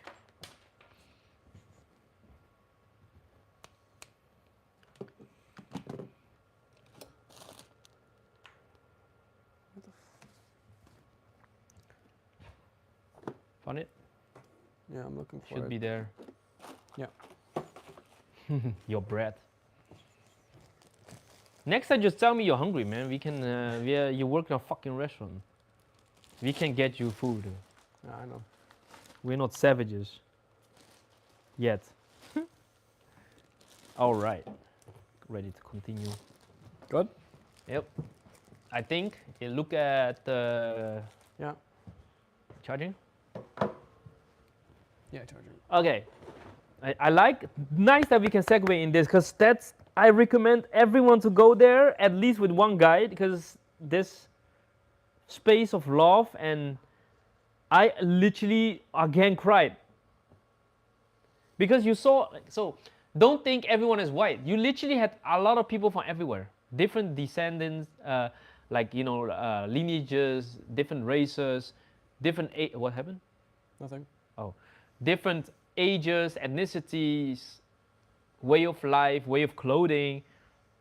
But they were all like, the moment, like, so he's like, oh, maybe they're performing in the town hall. Like, literally, they are the town hall. So like, we went there. And you just had this old man playing on this little guitar. And then, like, random, not random, but two kids from the village, from that village, they were just singing their song. And like a whole bunch of people listening, and then someone else took their turn to like rap. Someone else took their turn to tell a story, like written words. Another person to play an instrument. And then it was like real care, real focus, as if the outside world didn't exist. If I would imagine, like you say, like a old folk town, but not in this modern age, because obviously, like especially I feel bad for the Gen Z. They are very aware we are at the brink of a lot of wars. Yeah. Well, actually, a lot of wars are happening, so that's happening at the same time. But they, well, that is to my observation. Well, obviously, maybe they are aware. I don't know, because it does look like they don't have like television or something. Because I didn't see any. No, I didn't see any. Mm. I'm sorry, but this whole thing is starting to look like a cult. Well, it exists. Been many hundred years. I believe that it's a nice thing, but it looks like a cult to me. But I didn't see any red flags. Maybe because you were only there for 24 hours. But I know the guy still. Maybe he's too kind. Yeah, but maybe he's just a good person. Yeah, but does he have criticism? What do you mean criticism? Like, does he like criticize anything? Yeah, Or he's happy music, with because it? that's what he do. That's good. But I'm trying to say, the town wouldn't exist if it's like an actual code. You know, like the country of Denmark wouldn't have give them a place to sit, a place to live. Yeah. It will be extinct by their law, the super exceeding law. Right? So I just think it's just a community that lives in the past, kind of, or try to respect the way of the past. But regardless, Yeah, maybe. I'm just gonna describe my observation, Yeah. and it felt really good. You just feel like people really care for each other, and they are there for each other. They make their own little newspapers. They make their own brew beers and like those kind of things. Yeah, it sounds like a fairy tale, and maybe you're right, it's a code, I don't know. But it's been there many hundred years. You can even ask AI, I don't know. Yeah, no, I believe. Regardless, so that friend took me to the other friend, mutual friend. We also met him here. Awesome story. Time for another day to tell. Amazing story. Amazing guy. Because I am someone with some capability of visualization, like maybe you also possess, but not many people have in high degree. You Tell know me. what I'm talking about? Visualization, yeah. Yeah. Like let's say if I see a dress and I see a girl, I don't need to see her in a dress to know how that look on her. Yeah. And then if I see certain shoes, I already can imagine, this shoes will go with that dress. This accessories will go with this outfit. Yeah. Then do your hair like this and it will look like this. That's tough. But this guy, the other friend, he's basically an art director, so he used to make shows they have a budget of like upwards of 500,000 or $1 million or two, so basically 6 to 7 figure shows, one-off shows. Okay. For big companies. And then he has to basically envision the whole thing. Like source the woodworkers, metal workers, dancers, lighting, audio, stage, location. Like he has to actually build a stage for whatever show he's gonna produce. And then he's gonna produce a show. This is the guy who took you to Freetown Christiana, right? No, that's the other friend. Okay, and it's his friend? Yeah. Okay. I met them both at the same time. Yeah. Their childhood friend. Anyways, so he gave a birthday party at his house. You're gonna think this guy is of the world, he's like thousands of people, hundreds of people, big party. No, it was just him, his family, like little sister and his dad, stepmom, and then just like 2-3 good friends eventually. But the moment, and that's also like, I couldn't make this up if it's not true. The moment, so basically, the one guy was giving me a tour, and they were preparing for the birthday, obviously, and we were joining later, and we did. So this guy, like I said, everyone loves him. Not only in Christiania, but also we went in the city center. Like the way people like perceive him, how he addresses people, is just you just see like, whoa. Nice guy. Yeah, and like when he just conversates with people, you see he uplifts everyone he comes in contact with. Even people he don't know before. It's just like some people just have it like that. well, obviously we try to emulate because everyone want to be liked, and you want to give people a good time and something to remember, even if it's just a short exchange. Coming back to because we are talking about pure lights, remember? And he is one for sure. But then the other ones too, because so eventually he gave me the tour, blah blah, and then we biked on the the box bike to his house. The house is not like super big. It's like it's comfortable, and apparently their square meters just very expensive to have a big house. I have no idea about the real estate prices of Copenhagen itself in city center, but I've heard it's expensive. Yeah, it probably is. Yeah. But the moment I walked in, I just saw his dad, sitting on a piano, and little sister next to him. He playing music, sister singing. That was the first scene. Mom coming out with some freshly made food, Copenhagen food. I don't know what the fuck it was very delicious. But it was like in her hands from the oven. It's like, oh yeah, you're the new friend of my son, right? Nice to meet you. I have so much. But the whole scenery was like nothing I've ever experienced in my life or seen or witnessed in my life. Obviously, this is a little bit culture shock because where I'm from, this scenario almost doesn't exist. Yeah, it doesn't, I think. Doesn't exist. Maybe now because times are good, but definitely not when I was growing up. But good times create weak men. Or when my dad was growing up. Yeah. But you could feel again, just that love, you know? And also then I got to talk to his dad. Brilliant, man. Oh yeah, but coming back to the pure light. Collect or meet them as much as you can and find them as much as you can, and if you ever get the chance to meet them, try to, you know, somehow keep them in your circle or in your life. Yeah. Because the world is tough to fight alone, especially if there's so much dark happening. But coming back to where what were we talking about? How do we segue from the pure lights and the dark? Oh yeah, unlock of the superpower. Oh, your superpower. Yes, the not only my superpower, more people have this. Right. You don't think so? No. But you had, well, okay, we're gonna come back to your argumentation. You said it is not so crazy to believe in auras. Please explain, because I didn't know what you meant. Because when I mentioned that, you were like, yeah, sure, makes sense. I think, so there's this theory of auras, like you have your chakras. That's Chakra? what people claim, yeah. Yeah, and then it creates like a field around you. I don't know. Some people have big auras, 5-meter auras. Some people have short auras, and you can just feel, maybe if they step into the room, you can feel their presence, that it's really vibrant or not vibrant. You can see, I mean, you can feel if they are anxious, as you said, that you felt that person who came in and sat down at 29A was feeling anxious. And I don't know, I think everyone has like this energy field around them. Yeah, but because if you boil it down to our cell level,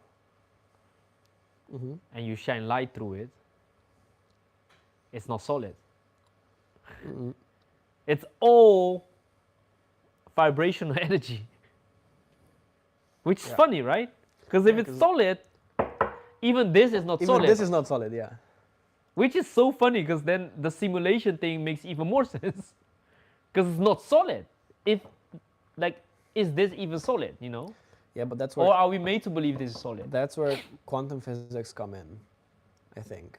And I'm not going to talk about that because I don't know shit. I mean, I don't know a lot about that, but that's where, like, the multiple timeline actually comes in close connection with quantum physics, that the electrons are spinning horizontally and not vertically, and when you observe them, they give off certain energy, and when you don't observe them, they automatically have a different I don't know. So I'm not going to go into that, but Yeah, but then it doesn't make sense to tie in the aura thingy. Yeah. If we're all vibrations of energy, certain people carry a certain type of energy and certain people another. Yeah, so I believe that people have auras. What do you think? I do believe there is certain, because you do feel, yeah, you can, well, okay, good point. People give this example all the time. When you go to a funeral, there's just like, let's say you are someone from the street. You randomly walk in a building. You don't have to observe anything to know something sad is happening. Yeah. And then let's say these group of people that just came from a funeral went to a bar, and they're the majority of the bar, so not like minority, but majority, so the energy can dominate. And you, as a bystander, like a random person from the street again, you walk in this bar, and you get you out. Don't have to be, no, but you don't have to be a psychic to feel. You will feel it. Yeah. Same when you are going to a wedding or somewhere where people are celebrating, so high frequency, you can feel it, the elation, the joy. Also the sweat. That's gonna, they have done studies. Yeah. So, I don't know, maybe it's like woo-woo, but tying back to the souls. Yeah.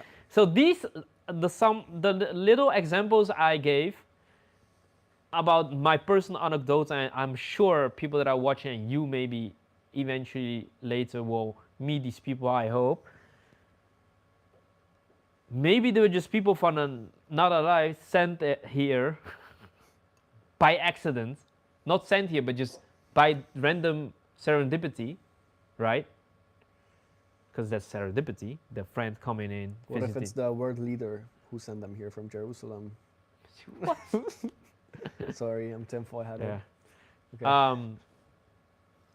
That's different. That's a honeypot. They call it the honeypot. Oh my god. Okay. That was the game of Epstein. Yeah. Another episode. Which simulation is Epstein in? It's he did that in a different simulation, not in our world. What do you mean not in our world? I mean not in our simulation. Why not? He didn't. That's my experience. So the files don't exist. People just chasing things that don't exist. Yeah.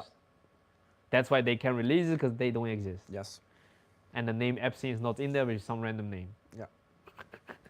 What the hell? Okay, sure, maybe we'll see. Yeah.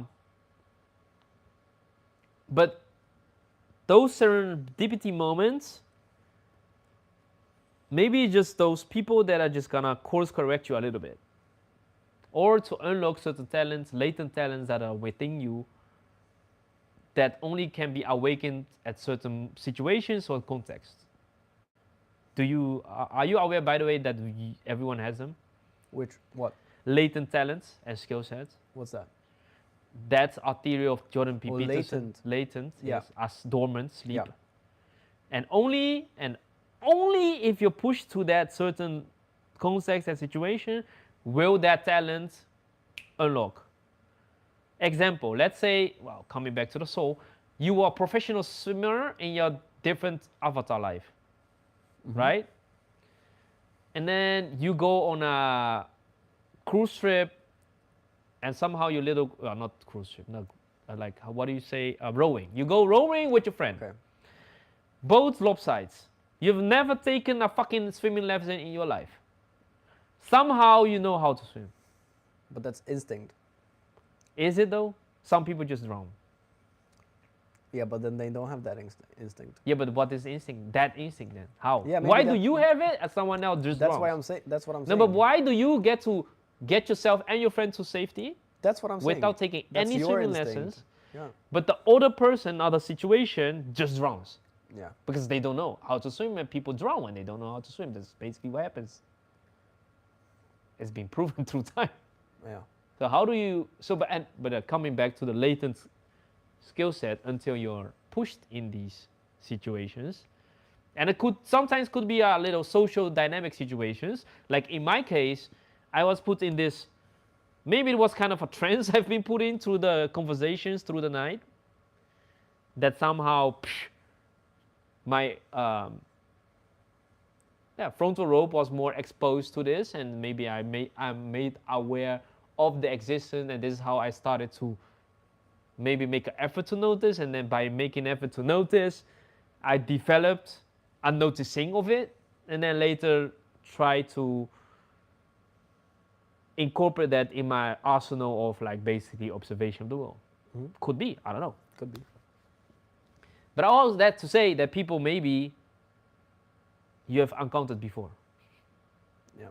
Now, another thing, and that's kind of for me a question and for AI to answer. And that sounds even more woo-woo, but that's why I kind of tied in the religion part. So are you aware, because you said you read some of the Quran, but I don't know how far you went. According to the Quran, when you sleep, our souls travel. It's the only moment that you can meet each other. Meet what? Another soul. So while sleeping, Yep. according to the Quran. Well, one of the stories, or I don't know. It is in that book.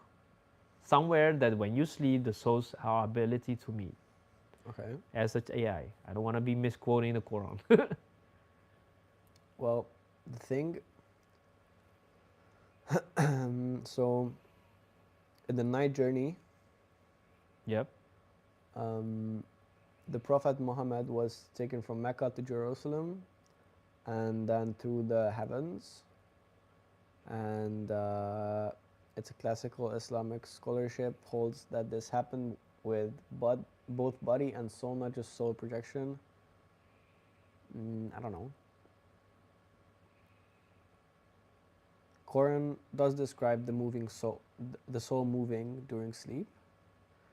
Quran 39:42 says, "Allah the souls at the time of their death, and those that do not die during their sleep." Maybe it's I don't know. I don't see that this is soul traveling, but Anyways, I have been explained to, because I'm gonna come to my anecdotes experience again, but I'm not the only one. I asked AI that. So you are familiar with lucid dreaming, right? yes. What is that? For our viewers that don't know. Because a lot of people don't even know what the hell that is. They just think I dream. Yeah. Therefore I So- am. Lucid dreaming is basically when you're sleeping and you're dreaming of something, you're in your dream and you can control whatever you're doing, and you can control what happens in that dream. Basically you run a simulation in your Yes, dream. but it's also dangerous if you do it on purpose, because you can get sleeping paralysis. Do you know what that is? Yeah, when you're awake. Yeah, when you're awake and you But can't not move your awake. body. Yeah. Okay, so basically you can achieve lucid dreaming. Okay, on I'm not purpose. trying to actively lucid dream. But it's just what happens. Okay.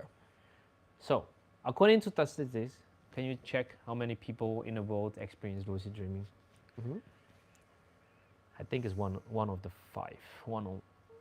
Every 1% out of the 5 experience lucid dreaming or something. Yeah.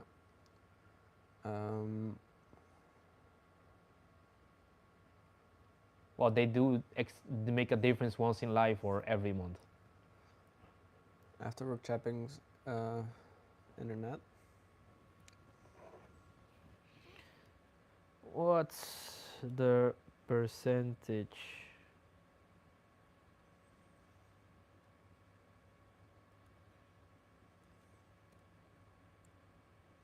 55 people. 55% of people experience at least one lucid dream in their lifetime. Yeah, in the lifetime. Yeah, while it is a relatively common phenomenon, about 20% of people, so That's one what of I 5, mean.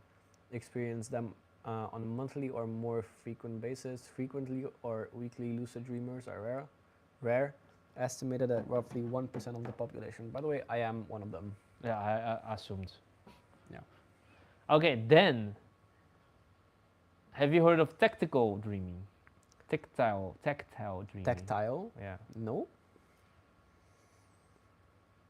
So lucid dreaming is where your brain is there, right? Yes. Thinking capacity. Oh, tactile is the experience of physical sensations such Yeah. as touch, pressure, temperature, or pain within a dream reported over 60% of people. Reported by over 60% of people who tactile dreamed. Okay. Have you had those? No, I don't think so. Never. Oh yes. Oh, I'm gonna unlock stuff in you. if what I'm gonna say counts, then yes. So, for example, if I fall in my dream, does that count? Like when I hit the ground, I wake up and No. I feel no. Okay. Then I don't know. I'm talking about literally. There's a girl next to you. You grab the hand. Oh yeah, of course. But I don't know if I No, feel that it you on my sense- hand.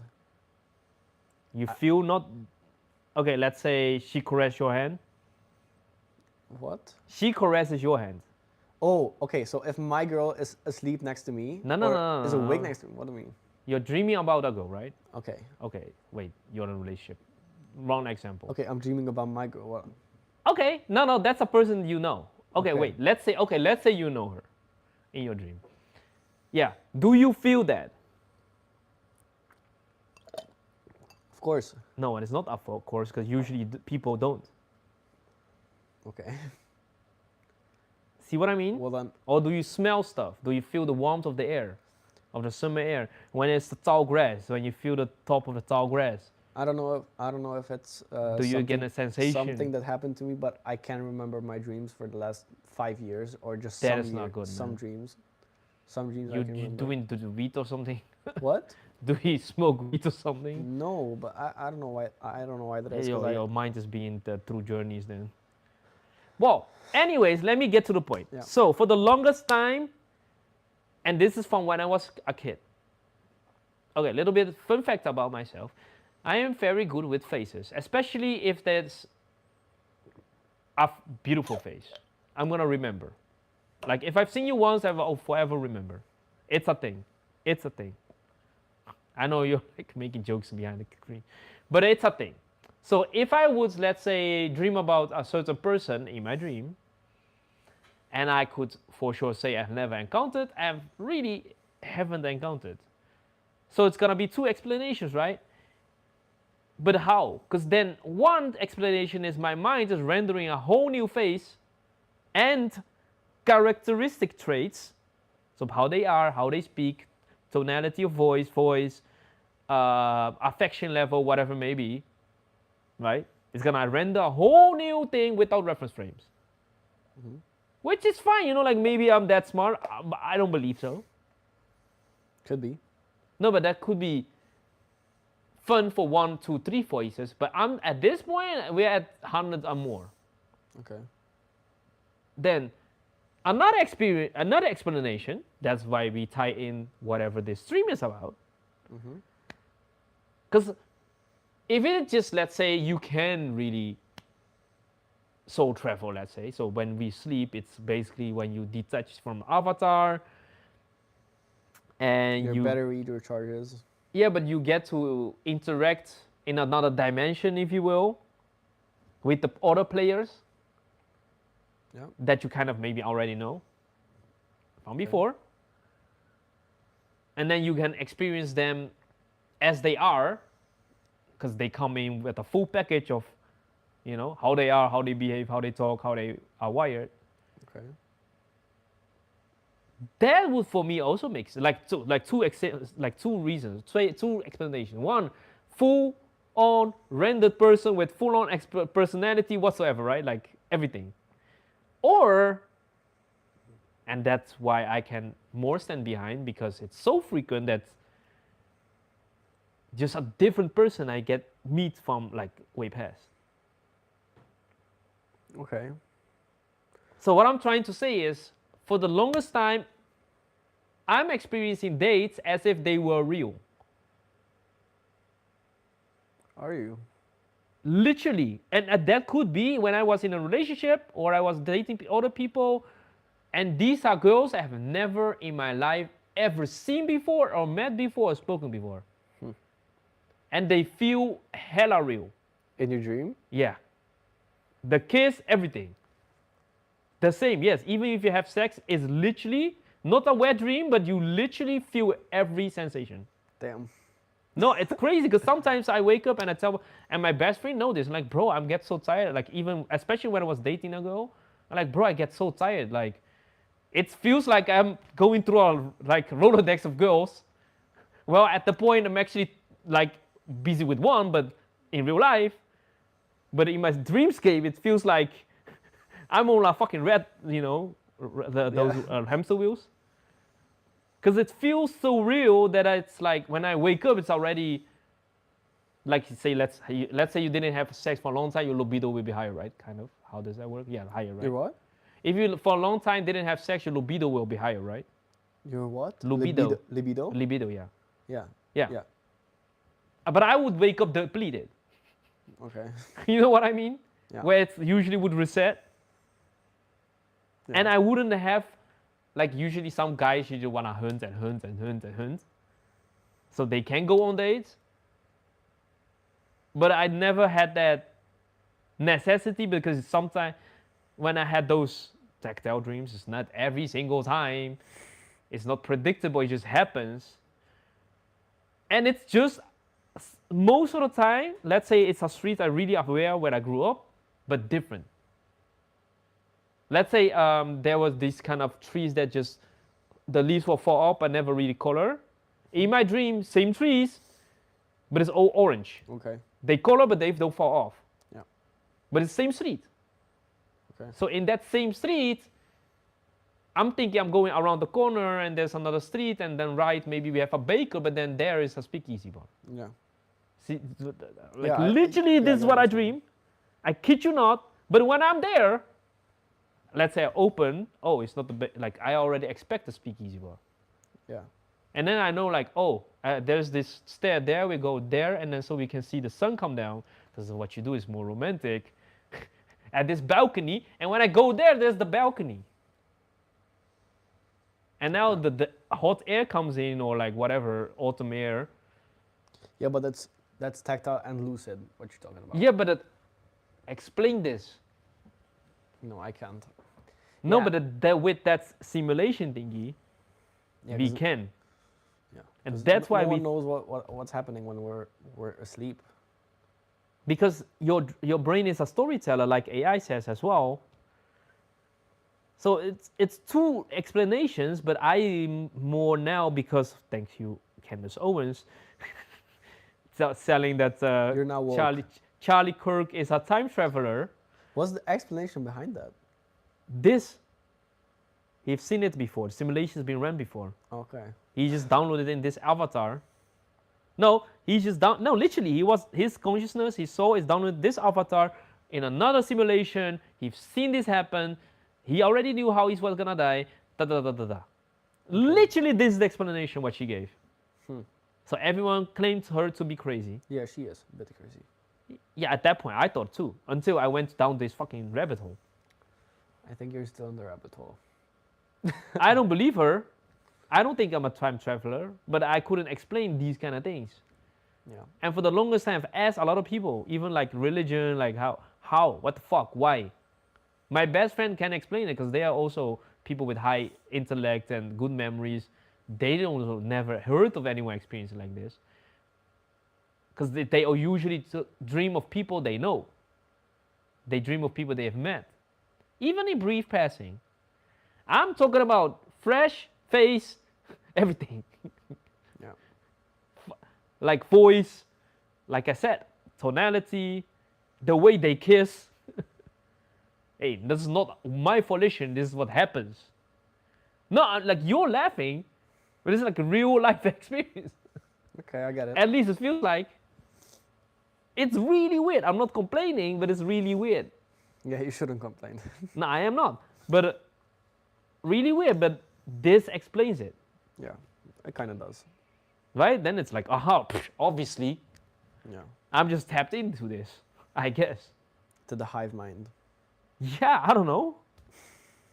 But, so, to tie everything back, this is really like an episode of a really very spiritual level. I'm not saying take everything as solid fact or hardwire this within your belief system, for sure not. But every next time you get a hiccup or you meet people that seem like you've met them before or right person, different timing, I hear girls say that a lot. You know, it's just like, I wish I would have met him 5 years ago or over 5 years. A lot of girls say that. They'll meet a guy and they're like, damn. Right person, wrong time. Yeah. Do you know what we didn't talk about though? No. Deja vu. Oh yeah. Let's close with deja vu. Again, this explains deja vu. I am not talking anecdotes, so you can chime in a moment. I'm not talking like, oh, something happened, like, yeah, oh yeah. I think we've been through this before. I am talking full on scenes. With scene 1, I proceed to tell my friend, bro, wait, are you gonna do this and this and this and say this? And they're like, what the fuck? You can read my mind? I'm like, no, deja vu. Explain. I don't know. For me, deja vu always hits after the event, not. No, I had those too. Yeah. But at one point, I get it even earlier, one step before. Yeah. Not that I am predicting the future, it's just like literally 1 second before. Yeah. Like, you know, like, hey, someone walking through that door. Yeah, comes in. No, like literally it is like crazy. But what is your take on deja vus? I don't know. It's a weird thing. I haven't had them for a pretty long time. Well, the biological explanation is that your reticular activation system just double takes. So you observe one thing, you forget, you observe again the same thing. Possible. In like split second. Yeah. So that's kind of the biological explanation. Yeah, but the non-biological, I feel like it's an illusion. Illusion. It's like an illusion of like a feeling of a recollection of convos, memories, or even Esma was packing something up, packing an order, and she was like, "Oh my god," and I was like, "What?" Deja vu. Okay. No, I believe her. Happened. Yeah, I believe her too, but I don't know. It's a weird thing, and I just feel like, yeah, maybe this is connected to what we were talking about. Different simulation. Different simulations. Yeah, Matrix, fucking with our brain. Possible. No, but I mean, to conclude, like the professor said, if we can come to this technology, right, is it fair to say in 5 years, virtual reality will feel and seem really real? 5 to 10 years. Is that fair to say that we are 5 to 10 years away? Maybe less, yeah. Maybe less. But if this current state of humanity can make this, who is to say that this hasn't been made before? Yeah. Let's not 500 years ago, maybe Egyptians. Yeah, we can talk about the pyramids also, how they were built. No, but that's a whole different episode because they had way more advanced technology. It's been proven in a lot of things. No, it ain't been proven. It is proven. How? They had like metal like wheels and cylinders. There is even the current technology of now of like melting and, you know, like shaping the metals. Mm-hmm. We couldn't do it. Not in those scales. So how the fuck did they do it? Yeah, that's the question. That's not. We're not talking about how to move the stone up. We're talking about the devices they made to move the stones up. Yeah. And other devices they made. How did they know the planetary system for 20 years ahead of time? Yeah. How? We couldn't even know. Well, now we can with AI and help a calculation, distance and the light. But all of this is to say, if the current rendition of the simulation of humanity can come up with this virtual reality that feels almost real, What is to say that people before never thought of it? Yeah. There is no proof. Because we for sure wouldn't know we're in it if we're in it. Yeah, Like Neo never knew. Eventually knew, but oldest people don't know. yeah, but there's no there's no proof for the exact opposite either. They wouldn't want you to know, right? Right. Again, the world leaders in Jerusalem. Yeah, maybe they are outside. Maybe they're the game masters, Yeah. and we're just little Puppet characters. masters. Yeah, we're just characters happening. Because explain all the like COVID-19. Yeah. It's like the dumbest thing. Yeah, it's the virus. Everyone has to stay in home. Everyone stays in home. The whole world. Yeah. Maybe just Lives ruined. chill billion, trillion, killionaire playing with his money, playing with people. Maybe there isn't even 7 billion people. Maybe they just put, I don't know. Oh, yep. Maybe I'm the only one that's real. What if you're the only one that's real and I'm just your imagination? I'm just programmed here. Touch me. Am I real? No. So yeah. But yeah. So, but it's all kicks and giggles, but sometimes you just cannot explain when some certain people or certain, I call it souls, combine or collect. It's just magical. And probably you have had those experiences, maybe one summer trip or one group meeting or some people in your life that you have met is like an old friend you always had but never had. Yeah. But it's just funny to give some explanation because we as people like things to have explained. We don't like question marks. Curious people. We people in general like things to have explained. And this for me gives me a little bit solace to why certain things exist or happening or is happening to people or are going to happen to us. This is something to hold on to. I think that was also the function of faith, There's something to hold on to.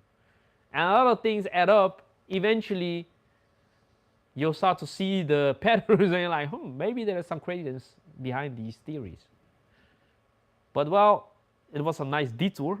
Yeah. For our after work yappings. Next time we're gonna dive in. We'll see. But today I'm not wearing my merch, but nevertheless, support the merch, QJ Studios. And subscribe. I'd like to, by the way, hear from you guys dreamscape escapes or escapades or encounters with souls from another life. Curious what your stories are. Or the Mandela effect things that you've seen or heard of people that you could have sworn happened, but other people said didn't.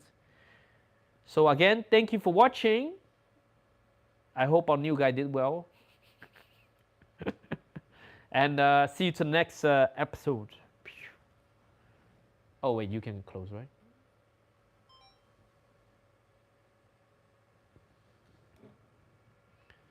Okay, then tomorrow.